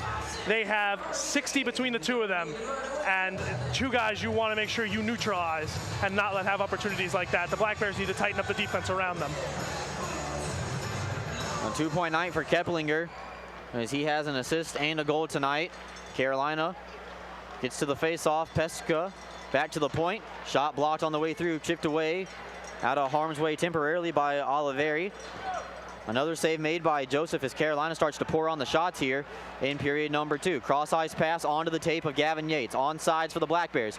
Dropping it over for Schultz. Schultz tries to center up. That one goes way high of the target. Takes a funny bounce off the glass. Held in by Kirkby. His slap pass too far behind Yates. Though Gavin does get control of the loose puck.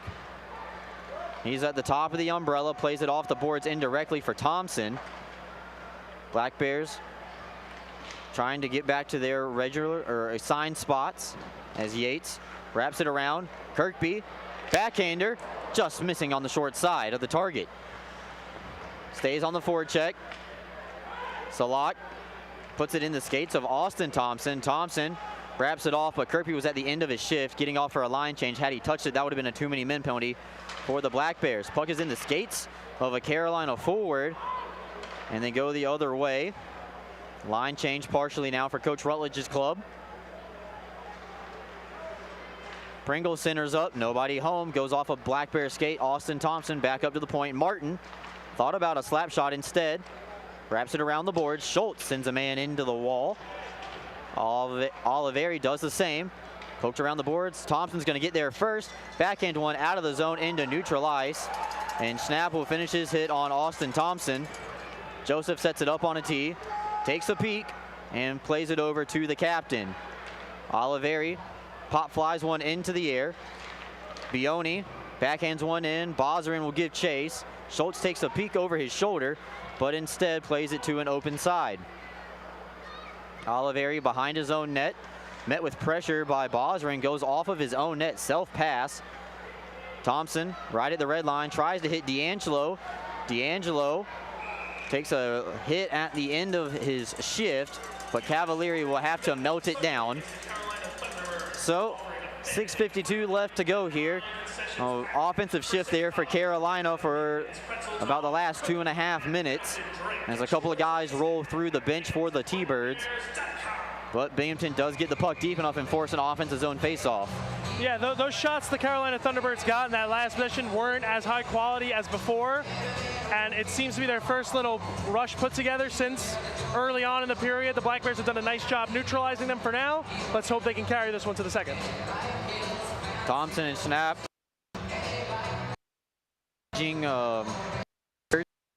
at the faceoff dot. Probably just talking about their plans after the game to meet up, right, Brooks? Something like that. And now Newberg's kicked out as well. Referee saying it's not good to clear the puck. And now Parker will take the face off, and it's won back by the Thunderbirds, wrapped around the boards. Boilar holds it in temporarily. Goes off the skate of Bioni. Haven't heard his name too much tonight. Stretch pass, and that puck's going to be deflected into the Carolina bench, off the glass and right back into play. Oh, I got to look out if you're the Thunderbirds sitting down there. Yeah, scary play as that puck came very fast, hit off the curved glass, which is out of play, and shot right back onto the ice. So we will start a new faceoff right at the blue line.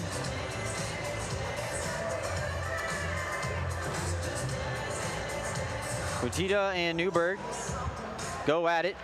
It was pushed back by, but Carolina gets of it, sent down by Everett Thompson. Everett with a couple of words for Jacob on the way through, and then lays a bigger hit on the second opportunity. Centering pass denied. And now Thompson cross ice over to Brett Parker. Here come the Black Bears. Brett Parker down the left wing side, wrist shot off the chest of the goalie. Puck still in. Newberg, a shot easily detected by Cavalieri. Melted down. 6:13 left to go in the middle period. Yeah, Everett Thompson and Jacob Schnapp have been talking all game. They finally met up body to body here at the blue line, and it looked like Everett Thompson got the better of Schnapp. Schnapp then tried to take a run at Thompson, and once again, Thompson got the better of him. Did not look like it was fun as they show it on the Heinz Energy replay. Schnapp tried to come in, and Thompson saw him coming.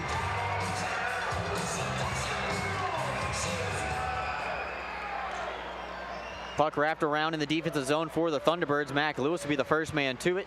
Tyson Kirkby taken down from behind. Black Bears are going to the power play again. And guess who? It's Dawson Baker, guilty of his third penalty of the night. 5 in 2 games, Brooks. Dawson Baker getting very familiar with that penalty box as he looks at the ref and tries to talk. I don't know what he's trying to complain about. Tyson Kirkby clearly got the stick in the skates and went down. Baker unhappy with the call. He'll have to voice his complaints now to our penalty box attendants. I believe that's Dawson's second cross check of the game. I wish we had the microphone like the referees do so we could hear the penalty calls. Well, I'll tell you, Brooks, you can't even hear it when you're in the box with them. I was trying to hear it yesterday, and I was like, what? What? Couldn't hear a thing. Had to wait for the off-ice officials to tell me. Kirkby gets it back over to Yarwood. Plays catch with Oliveri. Oliveri drags around one man. Circles back around, creates separation for Yarwood. Yates into the slot for Kirkby. Passes in the skates. Can't do anything with it. Oliveri, a wrist shot, blockered away by Cavalieri. Pawed down by Schnapp. Schnapp pins it up against the board to take time off the clock. Black Bears fight over it. Kirkby gets to the loose puck. Oliveri over to Yarwood, loading the cannon. One-timer's blocked by Schnapp, and the Thunderbirds skate away. Schnapp and Peavy play catch, a wrist shot swallowed up by Joseph, and he drops the puck for the Black Bears to continue play. 1:20 left to go in the Henny Hard Seltzer power play. That is 1 for 4 on the night. Here comes Gavin Yates. Look at the acceleration. Tries to get around one man. Can't get around the second. Held in by Oliveri temporarily. Where's the puck? It's in the offensive zone for the Black Bears. Yates coming in, toe drag, sent it high, and that gets deflected into the net and out of play with 59 seconds left to go on the Henny Hard Seltzer power play. We are headed to a TV timeout. Halfway through the penalty, Black Bears find themselves down by 1 as the Thunderbirds lead 2-1 in this one on Fox Sports 1430 Binghamton.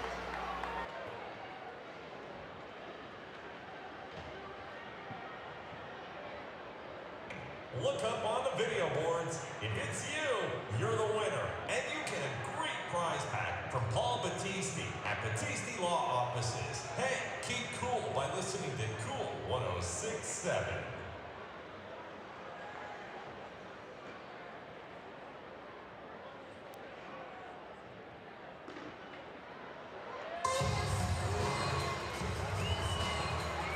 It's time for the Triple Cities Family Dental Kiss Cam. Look at the video board and pucker up. Oh. How about you two?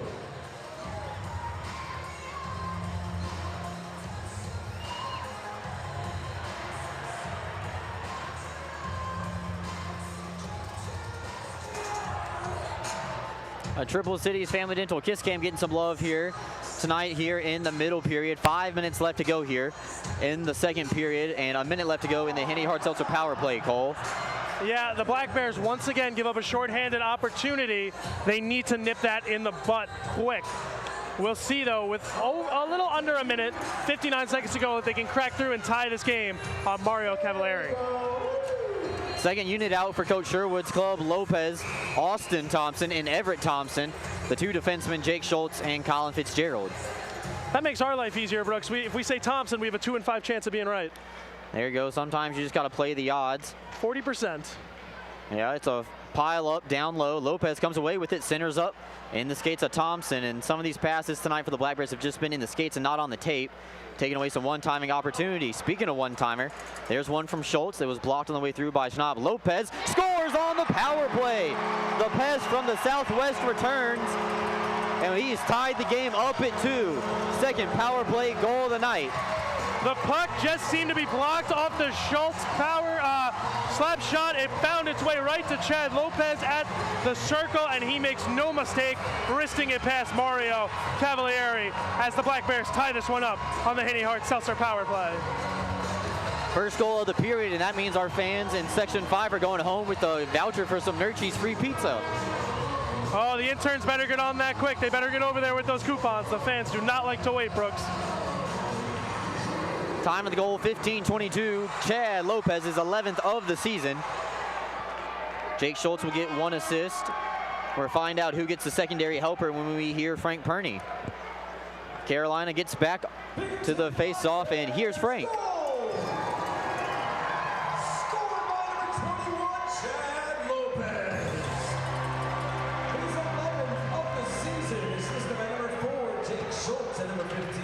So Colin Fitzgerald now picking up another assist. Fitzgerald has had his 6-game assist streak broke last night by not showing up on the score sheet. He was also riding by default of a 6-game point streak as well.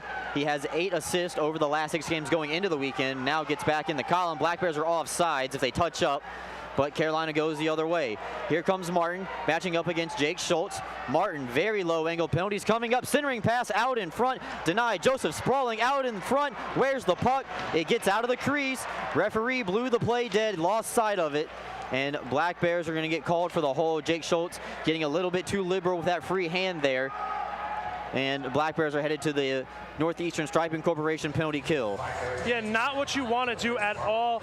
You had a whole lot of momentum for the Black Bears after that Chad Lopez goal, and it seems to just be handed right back to the Carolina Thunderbirds as they go on the power play. Yeah, 16-18 time of the penalty. Big opportunity for Carolina to just suck the life right back out of this building. The fans got right back into it. Black Bears tie it. They're now 2 for 5 on the power play. Speaking of 40%, that's what the power play is operating at too. And now Thunderbirds in control. Lucas Rowe up at the point. Baker outside the face-off dot. And Schnapp and Joseph with some words. The Black Bears have to be careful here. I think Schnapp might have taken a penalty. They got to make sure they don't go with him. Referee pointing to Jacob Schnapp, and that's going to get the crowd happy.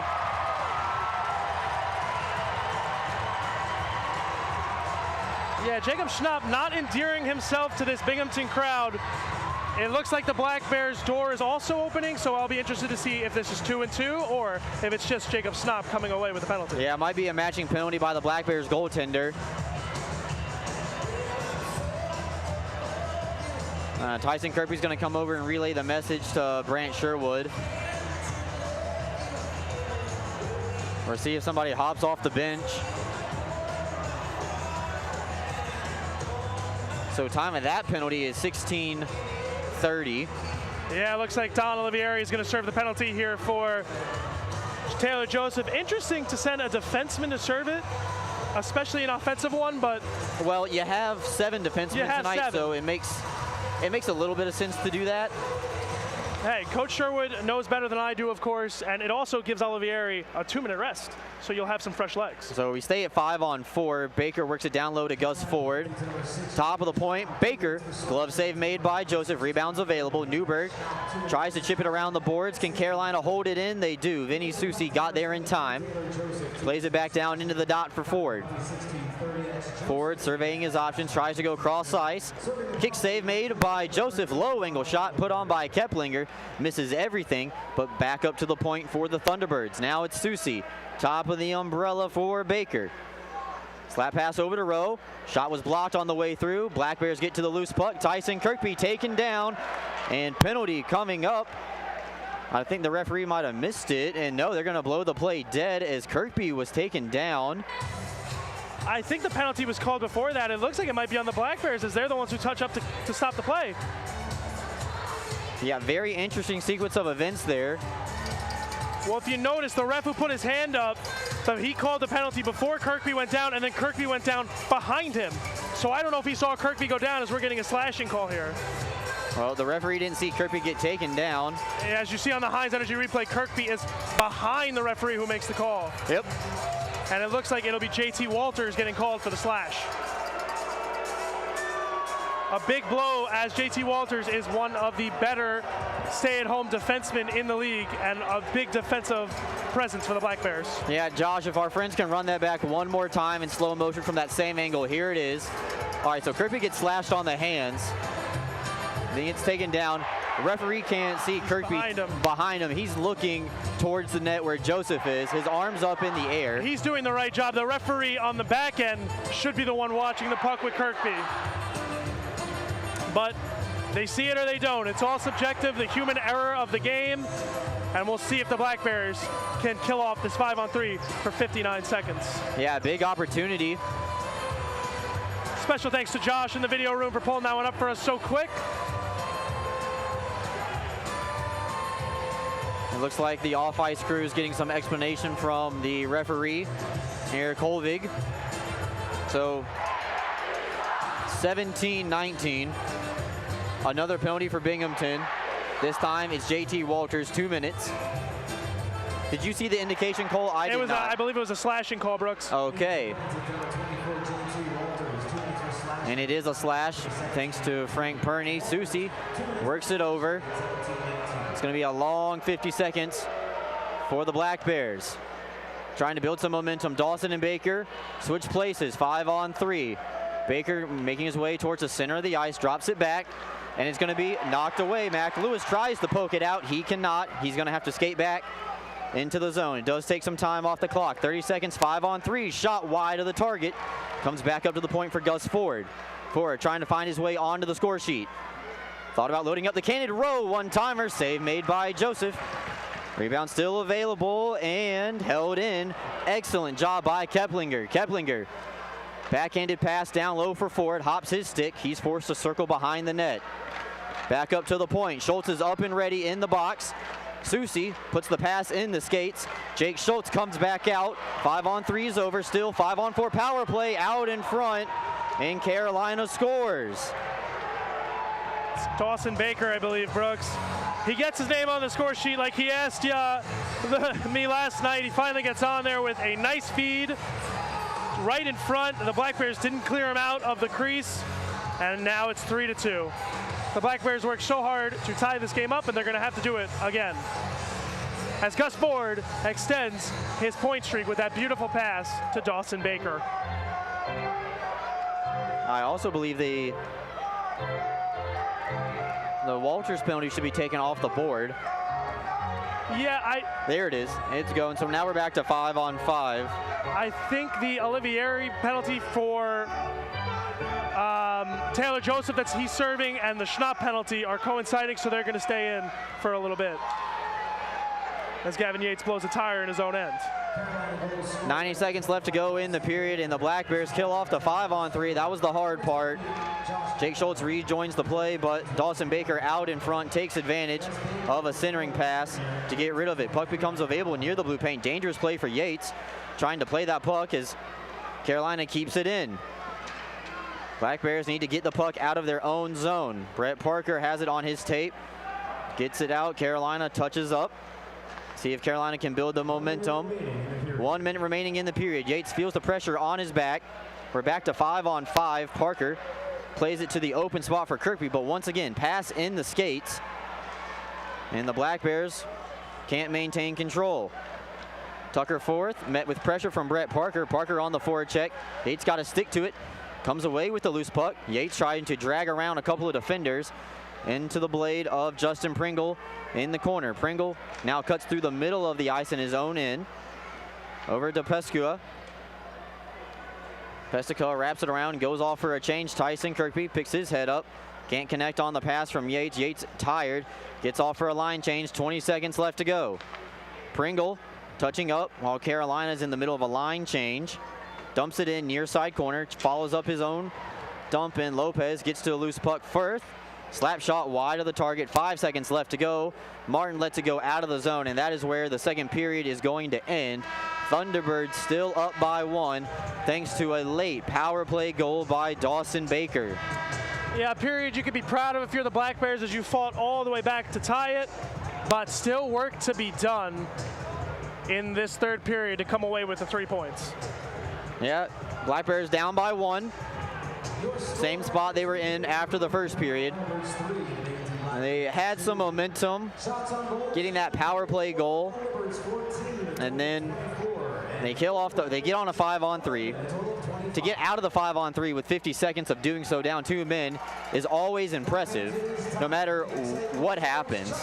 But unfortunately, Baker tips one in right out in front, puts us back to 5-on-5, and a power play goal for the Thunderbirds is the difference maker so far. They are 1 for 3 on the night on the power play. Binghamton is 2 for 5. We're going to go through the Columbia Mutual Life Insurance stat sheet, take a look at the highlights from the second period, and we're going to try to replay that Cam Yarwood interview once again. All that and more coming up on the Excite Motorsports Intermission Report after these messages on Fox Sports 1430 in Binghamton.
February 26th is the Black Bears Kids Club game and Carnival Night. Make sure to be on the lookout for special deals on concessions, a post-game skate with the team, and more as the Black Bears wrap up their weekend against the Thunderbirds. Grab your tickets now at binghamtonblackbears.com, and we can't wait to see you there.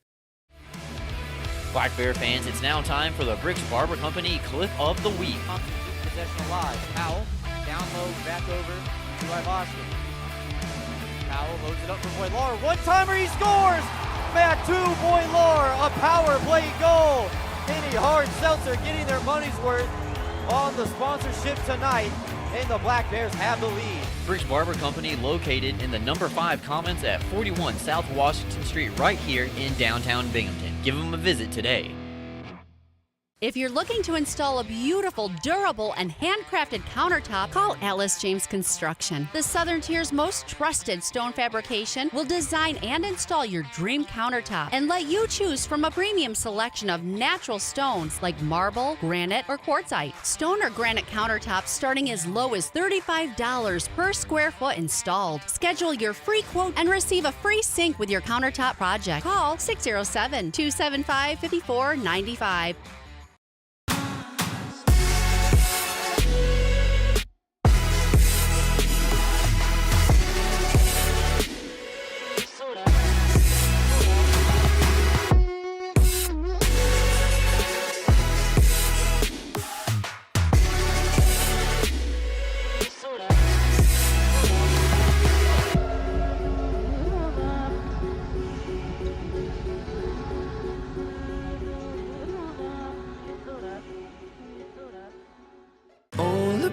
You make me think of good things. Good things. Like calming tempers down. Good things. Passing them around.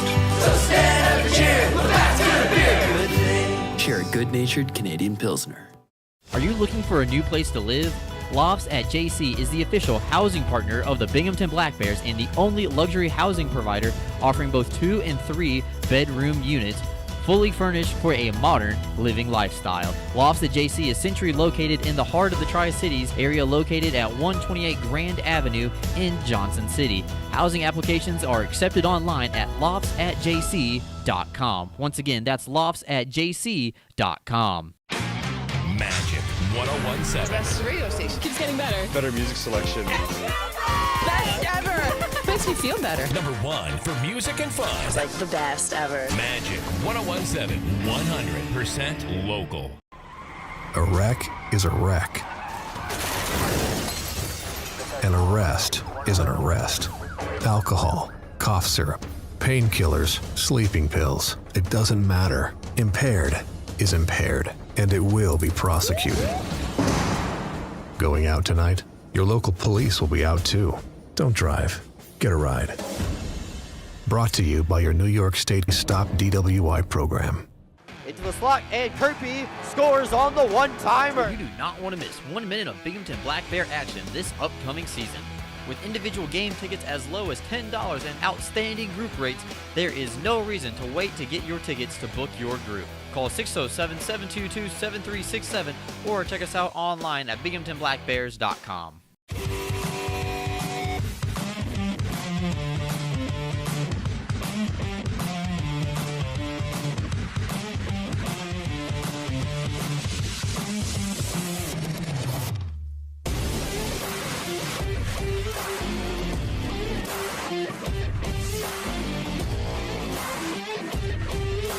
Don't settle for less. Ask for American Standard Heating and Air Conditioning. American Standard, built to a higher standard. As the puck below the net, centering pass in front, they score!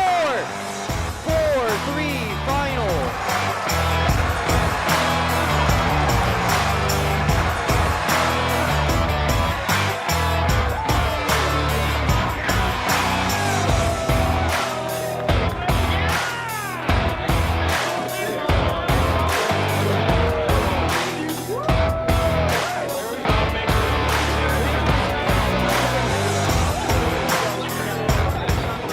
Big one, boys. Who's got the suds? No, boys, we got something better. What do we got? Jersey, bring us the Hennies. Yeah! All right, I got the Hennies.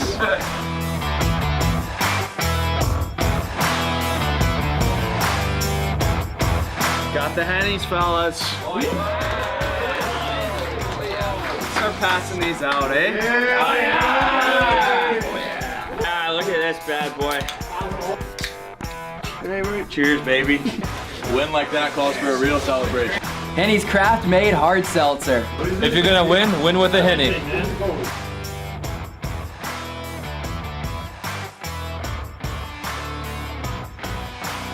Are you kidding me? Bourbon flavor?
Welcome back to the third period, brought to you by our friends over at American Standard Heating and Air Conditioning. And Cole, it's going to be a big period for the Black Bears to try to equalize this one up and try to skate away with the victory. Yeah, the Black Bears really need a strong 20 here. They need to make sure they can come away with the 3 points. As you mentioned, Danbury is up by a touchdown, an extra point over the Port Huron Prowlers. We knew that was going to be a tough series for Port Huron, having to travel all the way to Danbury. We didn't think it was going to be that tough, but here we go. The third period, puck about to drop, 20 minutes back on the clock, and we're ready for action. Third period is always brought to you by our friends over at American Standard Heating and Air Conditioning.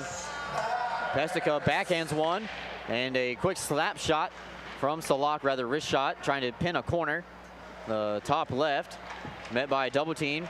Out in front, shot and a save made by Joseph. Carolina with the first shot of the third period, tying up the totals at 25. And a big shot put on by Firth, just inside the blue line.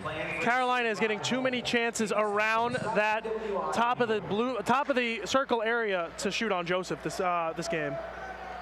Black Bears win the face-off, but held in at the point by Susi.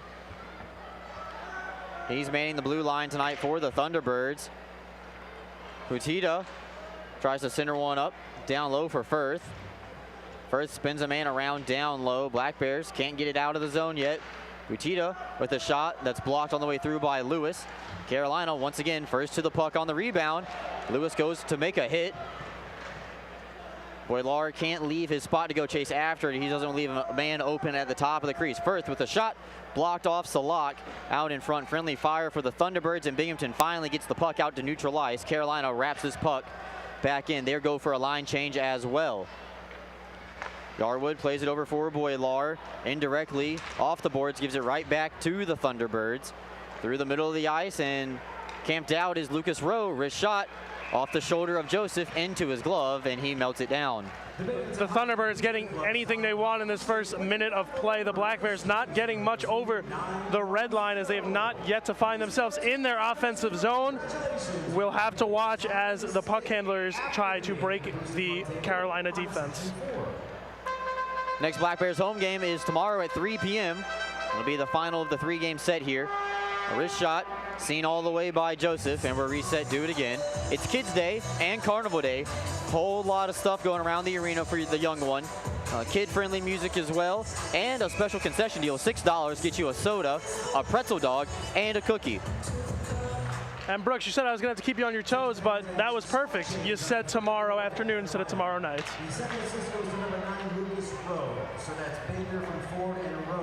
They just announced in the arena that Lucas Rowe has added an assist to the Dawson Baker goal. Lucas Rowe adds another point to his total, as Taylor Joseph will swallow one up here. So they take that away from Keplinger. Instead, it's Lucas Rowe. So Keplinger back down to 2 points on the night. Still a productive night. I would say Keplinger doesn't need it after this series, but neither does Lucas Rowe. So, you know, we'll see who can get some points here, hopefully for the Black Bears, and we'll see what we end up with. Newberg and Pringle face off with each other, and Newberg gets the better. Oliveri and Schultz matched up. This puck's going to hop over the stick of Martin. That'll nullify the icing, as he did tip it right at his own blue line. Black Bears trying to get on the forecheck. Stuff chance. Puck's available, but then Cavalieri puts his paw down on top of it, and the referee intervenes. You're not going to beat Cavalieri down low with his big frame, and he had that complete bottom covered up. The Black Bears really need to get themselves set up in the offensive zone instead of taking quick chances. Well, right there, that might be a good thing. You've been in your own end for the last 2 minutes in the first 2 of the period. I'm going to guess right here, if this faceoff is won back cleanly, Oliveri is going to pull the trigger and just try to blast one through the defense. Well, any bet that says Don Oliveri is going to shoot Brooks is a good bet. I wonder how many shots he has tonight. We do not have that here, but he is definitely a free shooting defenseman. Into the far side corner, Everett Thompson steers it back off of the boards. Parker had it chipped away. Schultz holds it in at the line both times, and then knuckles a puck in down low. Grabenikov gets to the loose change. He wears a full cage. Just a little tidbit there. I believe he has a injury around his face area wearing the cage I heard last night. I'm not 100% sure on that, Brooks. Peavy looking for a tip, none provided from Gus Ford out in front. Puck is slapped back out towards the middle of the ice. Peavy reconvenes at the red line and dumps it all the way in. Taylor Joseph out to set it up on a tee for for Schultz. Schultz in his first game back from the suspension. And Carolina is on the forecheck, and they're offsides. Linesman with the call, and this will be coming out into neutralize for a face-off. 17-12 left to go. So far in the third period, again, just under 3 minutes in. Early edge going to Carolina on the offensive side. Not much room for the Black Bears, however, not much room in the way of Carolina either. When they get in, they take the shot quick, but the Black Bears definitely need to get their offense going sooner rather than later. Thunderbirds won another face-off, and now Susi will dump it in cross corner in front of the locker room door. And backup goaltender tonight, Jeremy Forget, who is scheduled to start tomorrow afternoon. I did it again for the Black Bears. Gavin Yates tries to dance around a Carolina defender. This puck is wrapped all the way in, and no icing as Taylor Joseph has the puck hit his leg pad. Nothing you can do about that. Black Bears thought that they might have gotten an offensive zone face-off out of it, but instead they go the other way. Fitzgerald turns on his engine. Circles the wagon, centers out in front, loose puck. Steers out of the crease, Mac Lewis surveys his option, goes off the boards, ends up behind the net. Nobody dressed in a green jersey back there. Kirkby almost intercepted a pass off the boards, but instead, Carolina goes the other way. Matthew Bosran, haven't seen a ton of him tonight as well. Pringle goes behind the Black Bears net, tries to center up, but puts the puck back into his own end. Black Bears roll a change. D'Angelo, the high forward, stays on as the forecheck. Also, since we were talking about helmets, Binghamton had somebody wear a full shield earlier this year. That was Jesse Anderson when he was dealing with a high upper body injury. We'll leave it at that. Had to wear it for 3 weeks. Said it was not fun at all. And somebody wearing a full shield tonight for Carolina. I lost the number, so we're mention it next time I see him. It's Gavrikov, I believe. Yes, thank you, Cole. And Bioni gets to the goal line, throws on the brakes, back to the point. Peskula, shot blocked by D'Angelo, plays it out of play into his own bench. This comes back in the Binghamton zone, 15-34. I think Gino had a little more time than he thought there. He's got to be a little quicker to realize that there's a little open room. I would have liked to see him skate with that puck to the center, but it now finds its way into the Black Bear bench, and the faceoff finds its way to the left of Taylor Joseph in the defensive zone for the Black Bears. This arena is getting really loud, Brooks. I'm having trouble hearing myself. I don't know. What do you think? Yeah, Black Bear fans desperate for something to cheer about. They haven't really gotten anything here in period number 3 so far. Ford to the open defenseman. Martin, slap shot, kick save made by Joseph. He had a Thunderbird right out in front. Didn't see where the puck was. That would have been an easy tip-in goal. Keplinger off Olivieri. Olivieri will backhand this one over to D'Angelo. D'Angelo takes the time to make the play, and Lopez chases after it up front of the icing line. Schultz with it on his forehand, centering up. Cavalieri stuffed chance. And then it looks like cooler heads are going to prevail this time as Austin Thompson skates away. Yeah, we saw a little more hot-headedness last night than we've seen tonight. Both teams kind of calm, not really trying to take that extra penalty and give either side an advantage. Great play by Jake Schultz, something the Black Bears definitely missed during his suspension as he finds the puck to hit. I believe, was it Kirkby he hit, or was it Mac Lewis? He found someone in the slot. Great play by Schultz. Olivieri not happy with something right now. I don't know what he is barking about as the puck drops. Schultz, a one-timer off the draw. That's blocked by Gus Ford. He's slow to get up. Schultz circles the net.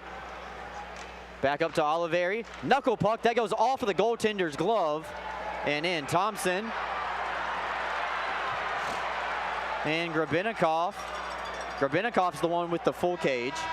As the horn sounds, we're going to get ready to head to a timeout. Looks like everything's going to be cleaned up by the linesman. That's Everett Thompson, I believe, right, Brooks? Yeah, 9 in green. Not Everett Austin. Thompson. Nope. I was talking about the Carolina player, Grabinikov. No, I just meant the guy in the scuffle was Everett Thompson, not Austin. Yep. Oh, thank you, Cole. I appreciate it. 14:50 left to go. Timeout. We're coming back with more on Fox Sports 1430 Binghamton.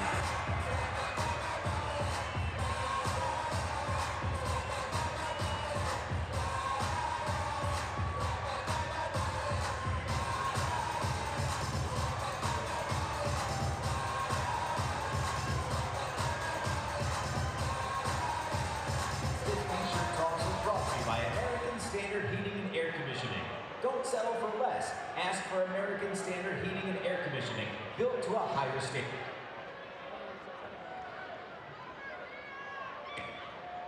Did you miss your puck during tonight's chuck-a-puck? Welcome back to the action here. Fox Sports 1430, Binghamton generating a little bit of offensive chances after that last draw.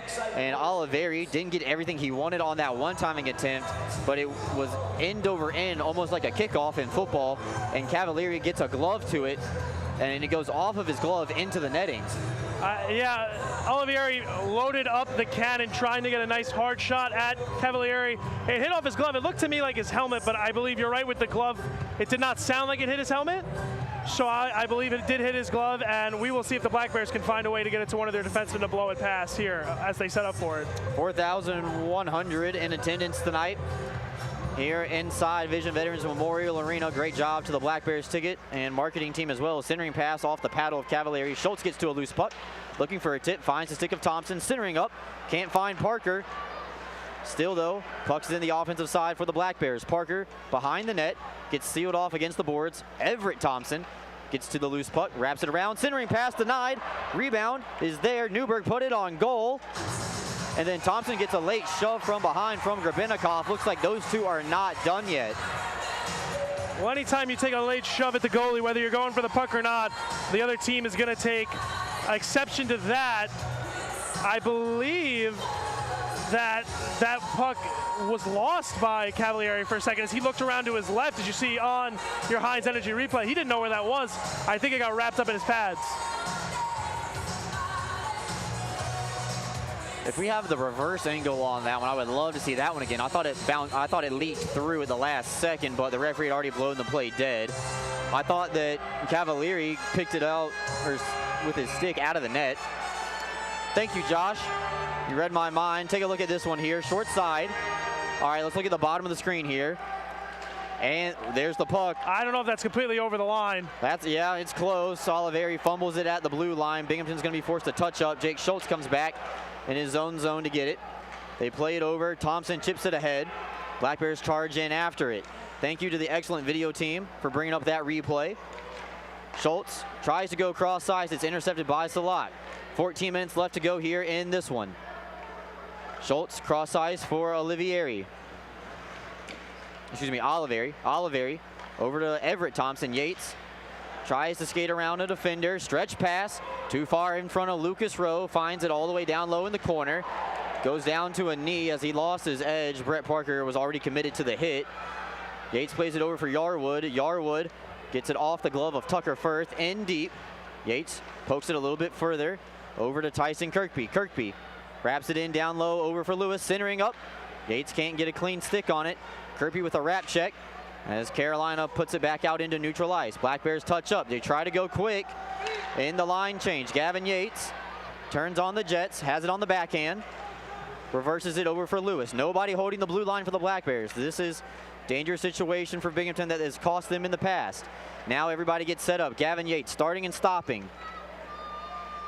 Creates separation over to Walters. Walters will just backhand it in down low. Firth met with pressure from Kirkby, centering out in front. Yates stole it away from Yarwood, who was calling for the one-timer. Picked it right out of his teammate's hands, and now Butita coming down the left wing side other way, looking for a centering attempt. Nobody there, but Bioni throws a weak wrist shot that's steered aside by Joseph into the corner, cleaned up by Carolina. Cross ice over for Bioni, comes in, save made by Joseph. Looks like someone's lost a stick on the way through. Slap shot, save made by Joseph. Puck still available. Yarwood gets to the rebound, and now Austin Thompson tries to clean it out of the zone. Centering pass behind now. Jacob Schnapp loses control. Thompson has time. Backhands it out of the zone. Doesn't get it real deep enough for the Black Bears to roll the line change. All 5 bodies out on the ice. Gavin Yates might be shaken up a little bit. Chad Lopez comes on to take his spot. Pringle gets the puck behind the net outside the trapezoid. He's starting and stopping. Walters tries to play it out, and Thompson will whack it back out to the red line. No further. Carolina not trying to pull the puck deep into their own side to allow Binghamton to change. But this time, Binghamton is able to get some fresh bodies. Yarwood and Walters have been out there for a while. Lopez Over to Thompson. Black Bears are off sides as Austin Thompson couldn't get a clean handle on it with 11:38 left to go. Well, Brooks, has this game and overall this series not been exactly what we expected? Two very evenly matched teams, very close games. Did we expect a little more offense? Yes, but these teams, both second place in their respective divisions, have been very evenly matched so far throughout the first 2 games and 6 periods overall. One back by the Thunderbirds, 11:30 and counting left to go here in this one. Stretch pass over for Ford. He's going to put a slap shot on. That's blockered away by Joseph. That's an underrated save right there. A weak slap shot. Never made it towards the net on the second try. D'Angelo now can skate away with the puck. He gets it out into neutral ice. Gets it behind one Carolina defender, but Blake Peavy is covering as the second. Lopez vacates the line. Coachman, a slap shot blocked by Grabenikov. Onto the stick of Keplinger. Keplinger behind Baker. Baker takes a look up at the video board, puts it right onto the tape of Everett Thompson. And now we got a little bit of a pile up in front of the Black Bears offensive door, pinned up against the boards. This works out for Carolina as they get control over it. Intercepted by Fitzgerald, now over to Parker. Parker, Grabenikov loses his edge. Parker, power move, save, Cavalieri. And he will melt it down. Looks like Grabenikov lost his edge at the last second, and that allowed Brett Parker to get a scoring chance on goal. A dangerous step up, however, by Colin Fitzgerald. If he doesn't come away with that puck, that's a scoring opportunity. As you see it on your Hines replay here, that's a scoring opportunity going the other way. But Brett Parker, as Brooks mentioned, power move in, and Cavalieri just had the entire net and the angle cut off. Brett Parker with his first ever professional hat trick earlier this season, and that blowout win in January against the Port Huron Prowlers. Carolina gets to the loose puck. Oliveri tries to hold it in the zone. He soccer styles it, but it comes out temporarily. Binghamton slaps it right back in, and Cavalieri sets it up on a tee for Firth. Firth is wearing the full visor, and Grabenikov is in the full shield. So that's what I was talking about in the observations a little bit earlier. Jake Schultz plays it up. Too hot to handle for Brett Parker. Stretch pass. Unattainable for Carolina. Another Thunderbird losing their edge. Parker sealed off. 2-on-1. Olivieri, wrist shot snared by Cavalieri. Olivieri screaming at the back referee right now, looking for a call. He had Everett Thompson streaking with him. I don't know if he could not get the pass there, but I believe if he gets the pass over, Everett Thompson has a wide open net to look at. Now we'll see if we get a look at the Hines Energy replay on that. We don't know where the defenseman's stick was. Maybe he was taking away the pass, forcing the shot. Speaking of shots, 32 for Carolina, 31 for Binghamton. A little bit more even tonight than what we saw last night. Even though the Thunderbirds were outshot, they still managed to win 4-3. That puck's going to be wrapped around the boards. Does it have the distance to get icing? This was a hot topic last night. It's icing this time. 9:56 left to go. That takes us to the under 10 media timeout going down the stretch here in Binghamton. Carolina leads 3-2 on Fox Sports 1430 Binghamton.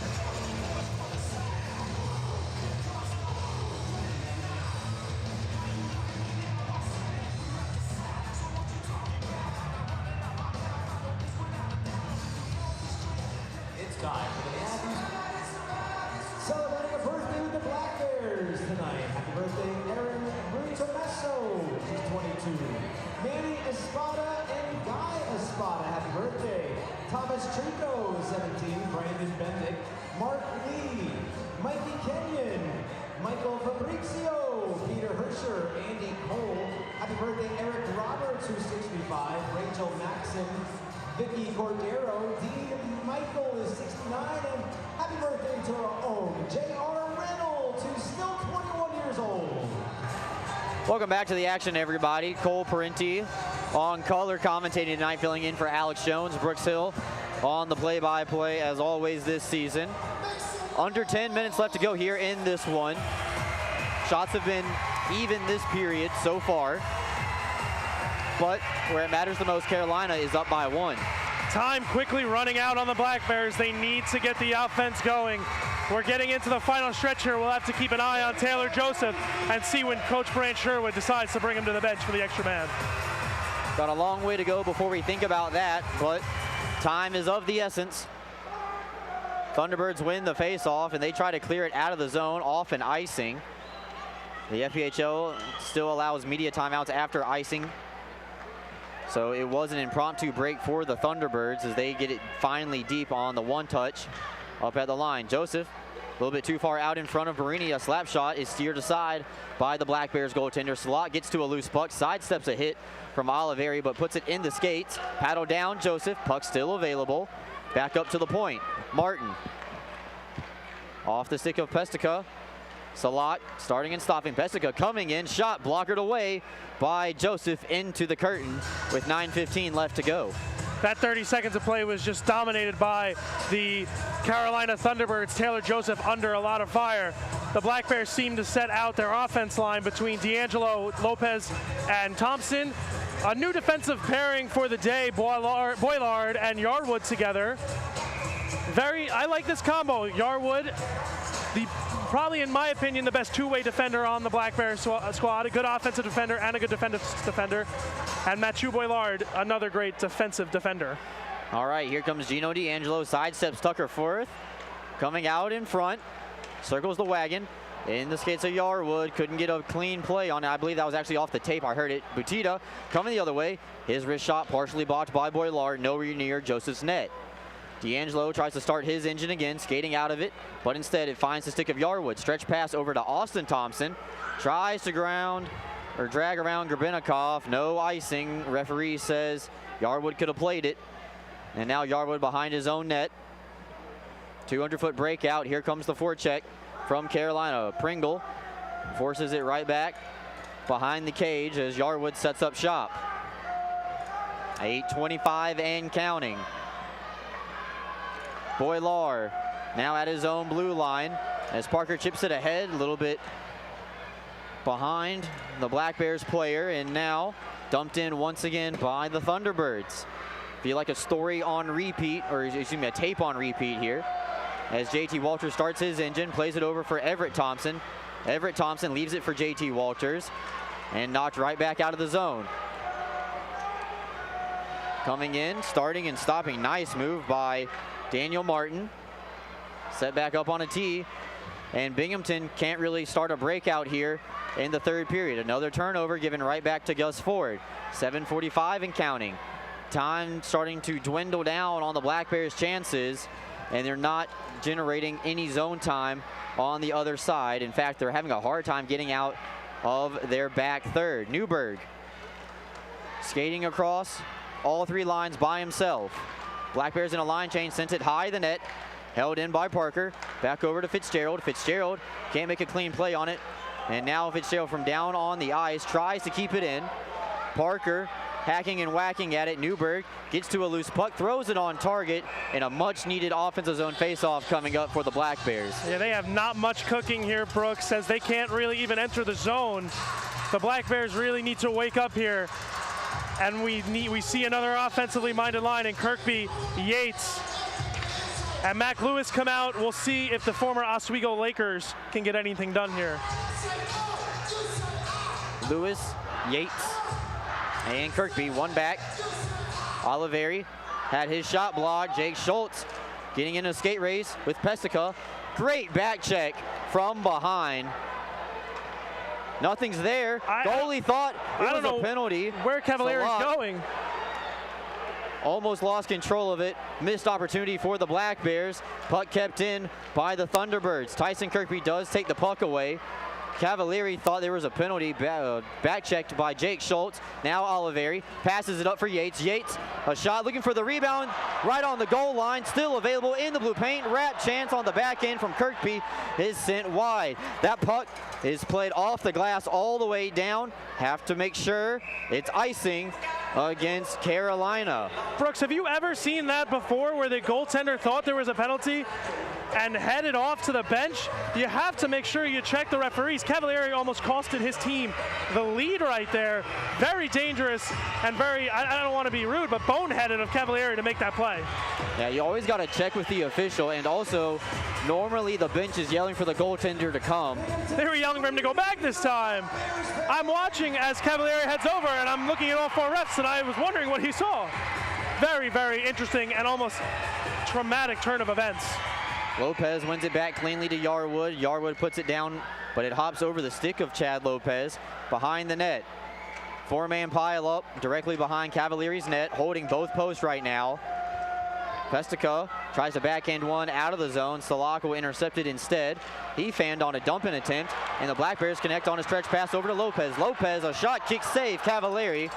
And now the captain for Carolina skates away. He comes down the middle of the ice, offensive side. Rowe had it in his skates, bounces right back to Batuta. Shot looking for maybe a tip in off the boards. Instead, going to be thrown back out into neutralized. Carolina in the middle of a line change. Got to be careful for the Thunderbirds. 5:40 left to go. Yarwood crosses the line. Backhands it in. Nobody behind the net, though, for the Black Bears. That's going to be wrapped around. Held in by Brett Parker. Parker coming in from the point. Wrist shot blocked. And Schnapp gets to the loose puck. Plays it off the glass and into the Black Bears zone. Walters baseball bats that one out of the zone. And a whistle from the linesman. I believe they're going to say that was offsides against Binghamton. Interesting calls. They didn't even really have possession of the puck, but the Black Bears quickly losing time here as they need to start to get something cooking. As we'll have a offside face, or is this puck coming back into the Carolina zone? An offensive zone face-off for the Black Bears. Yeah, it looks to be that way, Cole. To the right of Cavalieri. Yeah, I don't know what they called right there. I think he might have called an error and maybe has alerted the other officials that that was an error of a call, so they will put the puck where it was when the play was blown dead.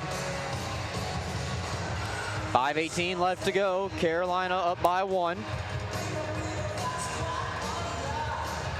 Newberg trying to win it back to Fitzgerald. This time it's Butita who gets the better. They try to connect on a one-touch stretch pass. Black Bears read it perfectly as Newberg crosses the line, dumps it right back in. Cavalieri thought about coming out of his net. Instead has to stay put this time. Fitzgerald comes in, one-timer blocked. Held in by Walters temporarily, but Butita goes the other way. Fitzgerald's going to make it back along with Josh Newberg, so that'll take away the breakaway opportunity. Baker had it hop over his stick. 4:45 left to go. Fitzgerald wraps it back in for Walters. Black Bears catch a breath, get a line change, and some new forwards coming out. Pass too far in front, knocked right back in. Reset, try again. JT Walters from behind his own net starts the breakout himself. Makes it around one man, throws on the brakes. Puck is going to hop up into the air. Lewis and Kirkby fight for it. Kirkby sealed off against the wall. Lewis tries to get it back to the point, but again, held up against the kick plate. 4:15 left to go. Walters and Oliveri switch places. Walters gets off, and Schultz will come in to lend a hand. Referee the ref needs to blow this play dead here, Brooks. This puck isn't moving. Oh, as soon as you say that, it comes out. Gavin Yates creating some separation. Low angle. Blockered away. Yates back up to Oliveri at the point. Delayed penalty. Calls. Oliveri shot looking for a rebound. Kirkby off the side of the net. Puck still available, and then takedown out in front. The tempers flaring here in Binghamton. Black Bears were headed to the power play. We'll see what comes of it. Cross-checking is the first indication I see from one official. I'll be interested to see what Coach Brant Sherwood goes here. If he calls his timeout, if he leaves Taylor Joseph on the bench to go 6 on 4, what he'll play this as we see number 22, Tucker Firth, take a seat in the box for the Carolina Thunderbirds. So that's the first penalty that we see. We're going to take a media timeout, come back. Hopefully we're going to have this sorted out after this on Fox Sports 1430 Binghamton.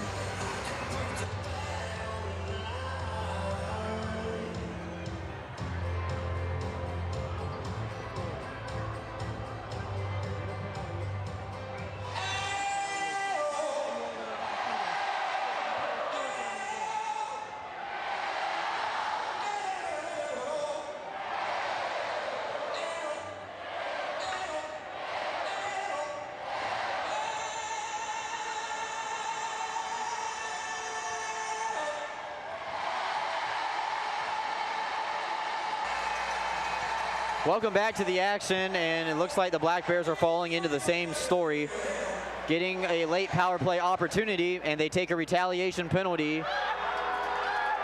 And it looks like we might be headed to 4-on-4. Same story, new chapter. This chapter, number 17, titled Tyson Kirkby, as he's the one to take the penalty. Although the Henny Hart Seltzer graphic is playing. Brooks, I have to compliment whoever's doing that Henny Hart Seltzer voice. Great job by that guy. Don't know who that is, but great job.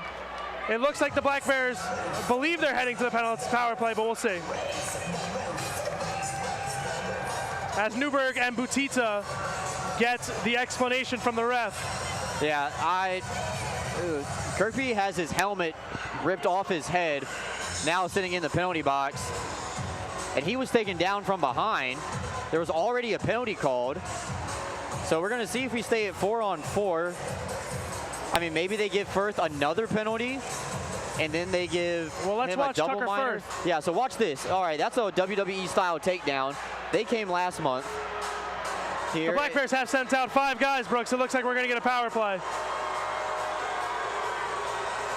Let me ask you, Brooks, you've watched a lot of Black Bear hockey. If you were Coach Brant Sherwood, what would you do with Taylor Joseph right here? You leave him in. When Carolina can ice the puck for free, you leave the goaltender in. If it was a 4-on-3, I think you would if it's a 4-on-3 scenario, not a 5-on-4, you pull him out. But 5-on-4, Lucas Rowe looks to be serving the extra minor. I have to disagree with you, Brooks. I think to get the opportunity to have 2 men up, it might be worth it. Well, that's all right. We'll agree to disagree up here. Conflicting opinions are okay. A lot of people don't think so in today's society, but you don't have to agree with everybody. You have to just understand their point. See, Brooks, you get to watch the Hurricanes every day who score a lot of goals. When I watch the Islanders, I need every advantage I can get. Yeah, I also watch the Hurricanes put up an unnecessary amount of shots every game. Oliveri over to Yarwood. 3 defensemen out on this unit. Schultz, Yarwood, and Oliveri. Yarwood, top of the umbrella. Slap pass over to Oliveri. Oliveri, low angle. Goes off the shoulder of Cavalieri. Tries to backhand it out. Oliveri takes a slash and a bump from Schnapp out in front. Black Bears need to need to check themselves. They don't need a retaliation penalty here late. 90 seconds left in the Henny Hart Seltzer power play. That puck going to be fanned on. Turnover. Black Bears keep it. Lopez does get it down low to Oliveri. Oliveri taken out nowhere near the play.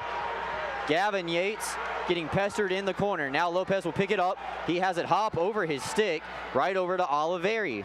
He will call for a trading of a spot. And Oliveri gets the umbrella slap shot, got a tip. That's going to shake up Grabinikov.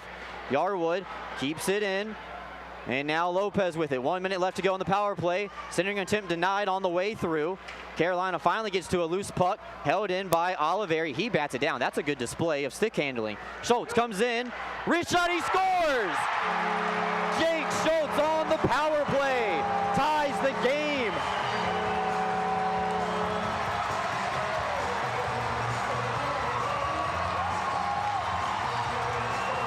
I just wanted to take a minute for you fans at home to hear how loud it is here in Visions Arena. Captain, my captain, Jake Schultz, back in the lineup after missing 3 games. Wrist one right into the toy department of Mario Cavalieri. And with 2:28 to go, the Black Bears have even the score here in the 3rd period. Stuck with it to the end. And Jake Schultz with the wrist shot, his 6th of the season. Excuse me, that's his 7th of the year. It's a power play goal, and this time it's the Black Bears who have scored in special teams late. We'll see what happens. Still 2:28 left to go. Time of the goal is 17:32. Let's listen to Frank Perney. His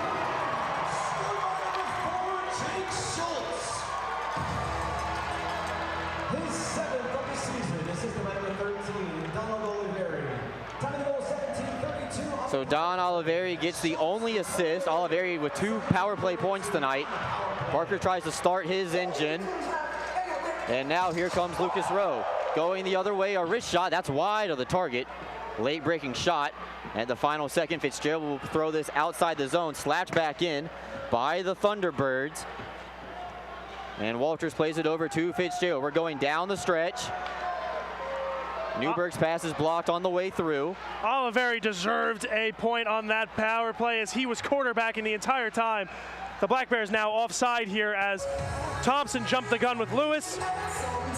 The Black Bears come all the way back, down by 1 a few times to tie it.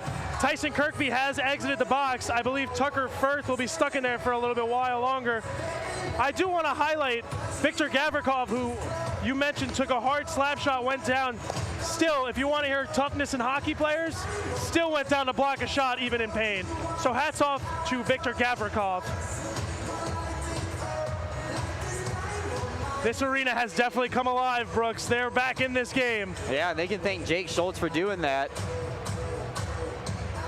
Black Bears now 3 for 6 on the power play.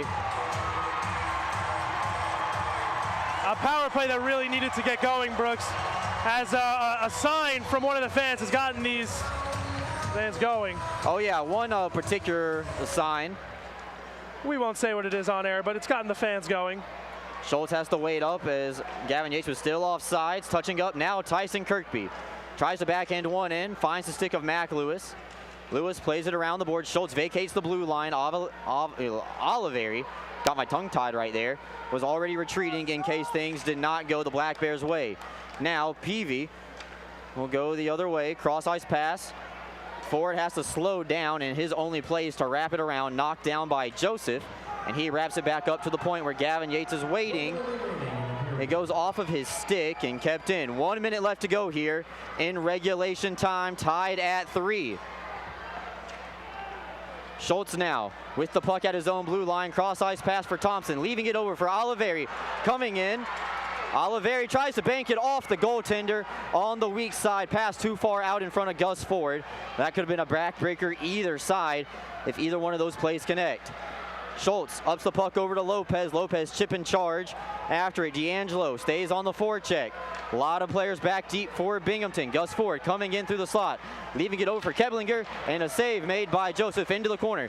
20 seconds left to go. Puck still available. Oliveri gets to it. Maybe the final push of the night for Binghamton. A shot from the point. Caliveri has to come out of the crease and melt it down. And with 12 seconds, Binghamton has an offensive zone faceoff. Well, Oliveri sends it to Cavallari as they a blast from the point. I think that he was trying to get for a rebound in front, and I don't think Cavallari expected that one to come in as fast as it did. Brooks, I want to go back that you were 100% right with this leaving Joseph in the net as the Black Bears connect on that power play.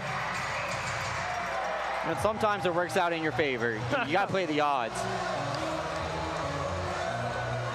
Looks like Binghamton's now going to call their timeout. 12 seconds left to go. You save the timeout, and now you can draw something up on the whiteboard, assuming that you're going to win this face-off. This is why they pay Coach Brant Sherwood the big bucks and not me to be behind that bench. A smart coach who knows exactly what time to use his timeout. Great job by Coach Brant Sherwood.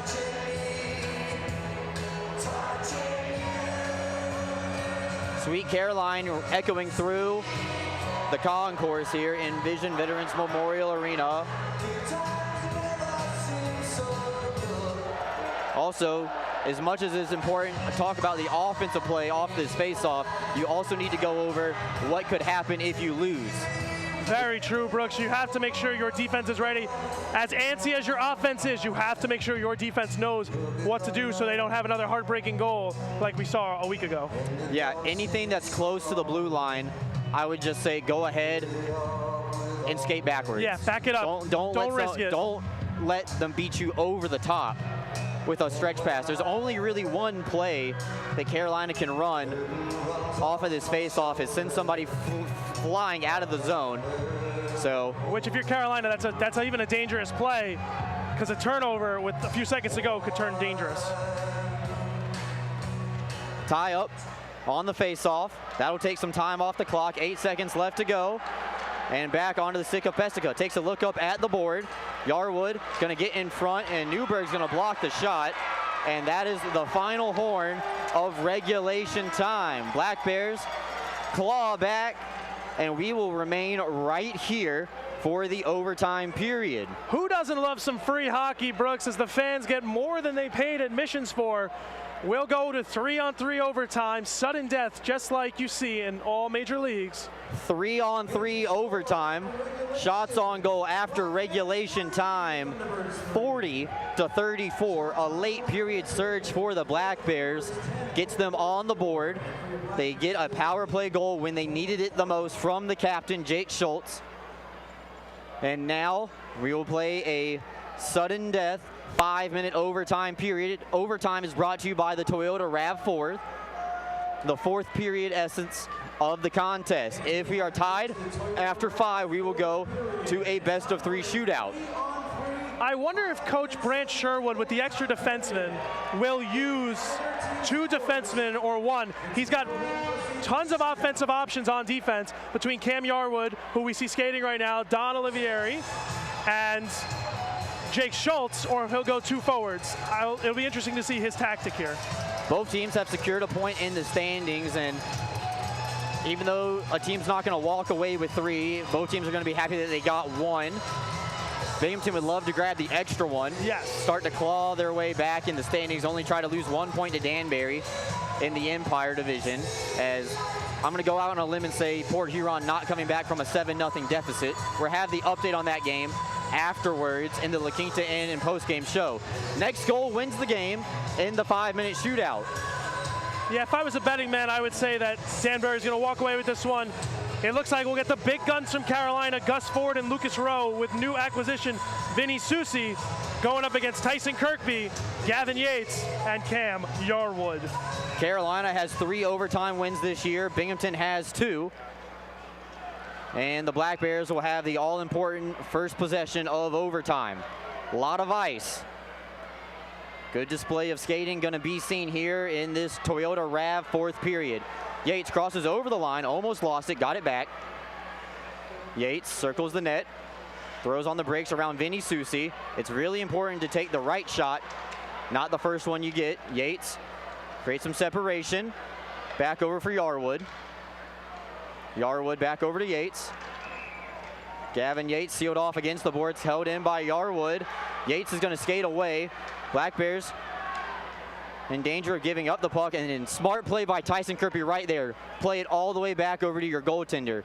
Not around a Carolina defender. You had somebody lose a helmet, and now you get fresh bodies out on the ice. This time it's Austin Thompson and Chad Lopez. Yarwood goes off, and the captain, Jake Schultz, who tied the game up at 3, is back out on the ice. Schultz across the red line, now the blue. Takes a bump off the wall. Power move out in front, puck's available, and Cavalieri melts it down with 3:47 left to go in the 4th period. The Black Bears come out here with Chad Lopez and Austin Thompson, their top offensive line with captain Jake Schultz. We'll see what they can get going, as they'll be matched with Blake Peavy, Tucker Firth, and Jan Salek. Lopez, Thompson, and Schultz. Face-offs ever so important in overtime. Big possession game this extra period is. As we've seen, you double back and you make sure you get the right shot.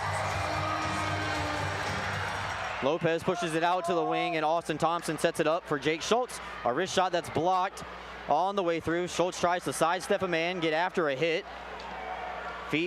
Puck still in the feet. Schultz, no, check that, that's Lopez, is gonna need to get back up. Austin Thompson and Schultz back on D. Lopez goes for a change, and so does Schultz. Olivieri and Lewis out, and Thompson, that's Austin. Fresh body, now Gavin Yates, who has put his helmet back on, rejoins the party. Tucker Firth crosses over the line. Lewis blows a tire. And Lewis takes advantage.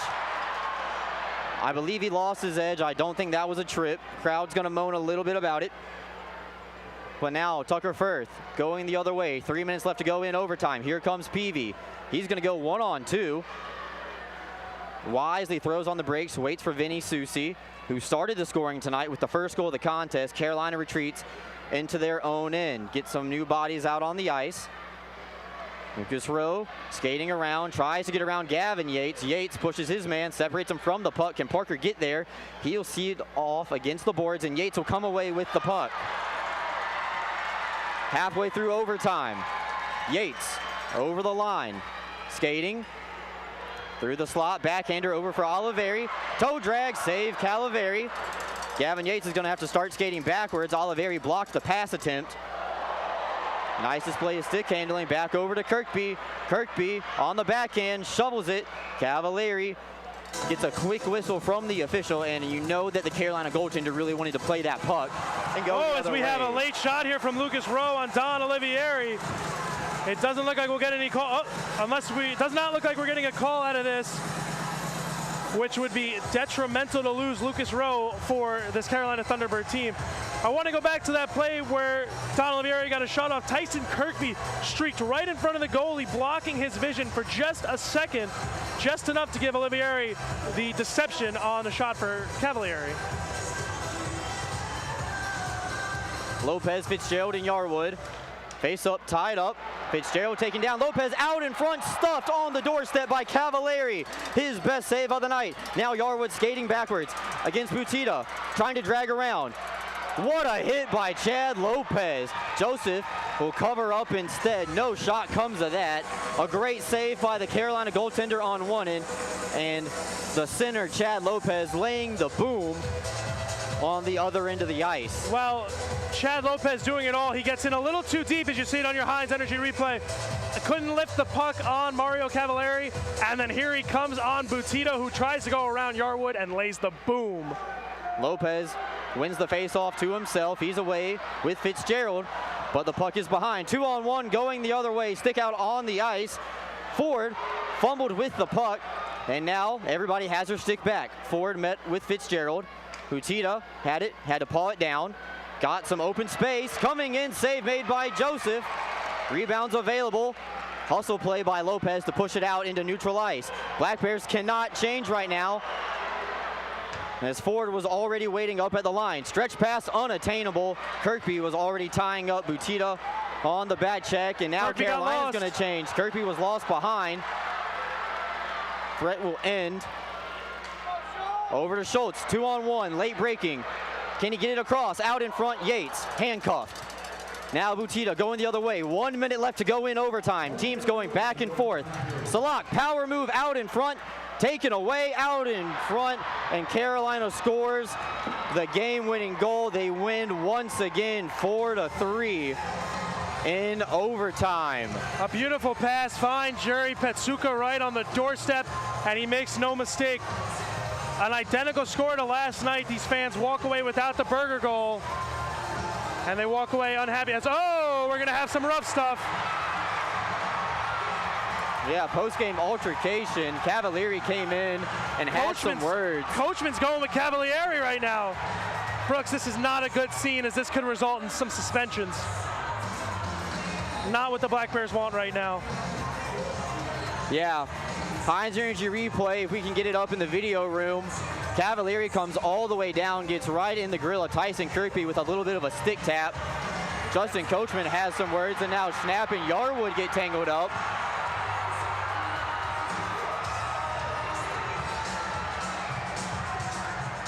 Not a good scene here at the end of this game. Both teams need to skate away and let cooler heads prevail,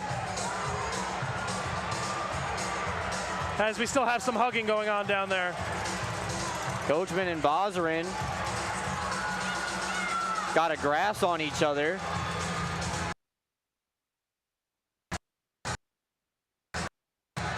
Game-winning goal for Carolina comes in overtime. John Butita trying to implore his team to go ahead and get off the ice. It's Yuri Petsuka that walks away with the game-winning goal. That beautiful pass that we saw back came from, I believe, number 16, Jan Salak. And here it is again. As Salak enters the zone, looks to beat Kirkby, gets around him, and instead of taking the shot, throws it behind him where Yuri Petsuka's waiting. And that ends the game here in Binghamton. Justin Coachman having to be physically restrained by a referee here, as he is just barking at, I believe that's Bazarin again. They were just tangled up. Both guys just need to let cooler heads prevail and avoid suspensions for tomorrow's game. Gus Ford is trying to implore Bazarin to go.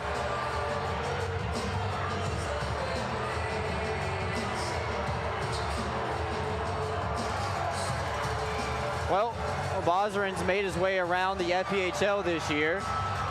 And looks like Lucas Rose still has some words. Mathieu Boilar grabbing a hold of somebody. This is not going to be a fun one for the officials to sort out after the game. A lot of fans still staying here.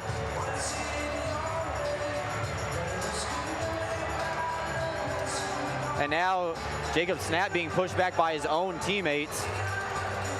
By his captain, Batista.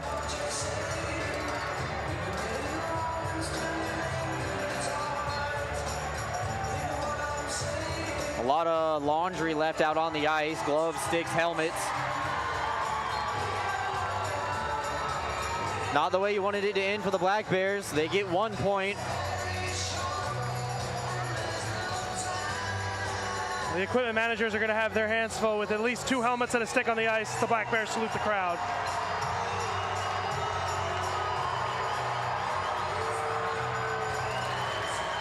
We're going to take a timeout, come back. Thunderbirds win. Final score 4-3 in overtime. We'll be back with the La Quinta Inn & Suites postgame show after these messages.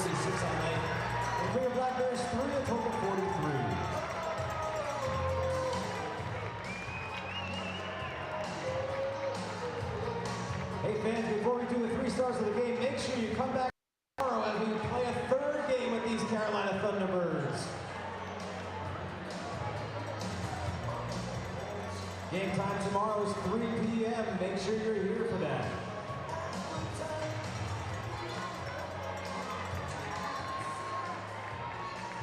Tonight's rocker, James Escani Budweiser, 3 stars of the game.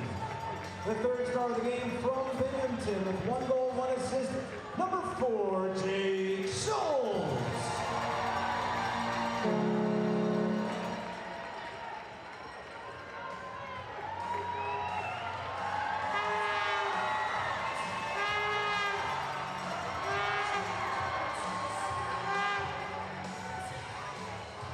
The 2nd star of the game from Carolina, 1 goal, 1 assist, number 28, Josh Keplinger. And the 1st star of the game from Carolina with the game-winning goal, number 24, Yuri Pastuka.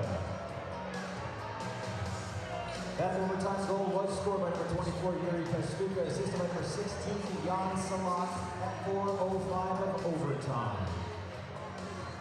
Fans, we thank you so much for coming out tonight and supporting your Black Bears. Have a plan to get home safely. Like I said, your team is back home tomorrow in the final game of this 3 against Carolina Thunderbirds for a special 3 p.m. puck drop. Be here. Tickets are on sale now. Call the Black Bears office at 607-722-7367 or visit BinghamtonBlackBears.com. Thanks to Game Operations Director Trevor, Video Director Josh and his crew, Music Director Pete. I'm Frank Purdy, and we'll see you tomorrow afternoon at the next Black Bears game.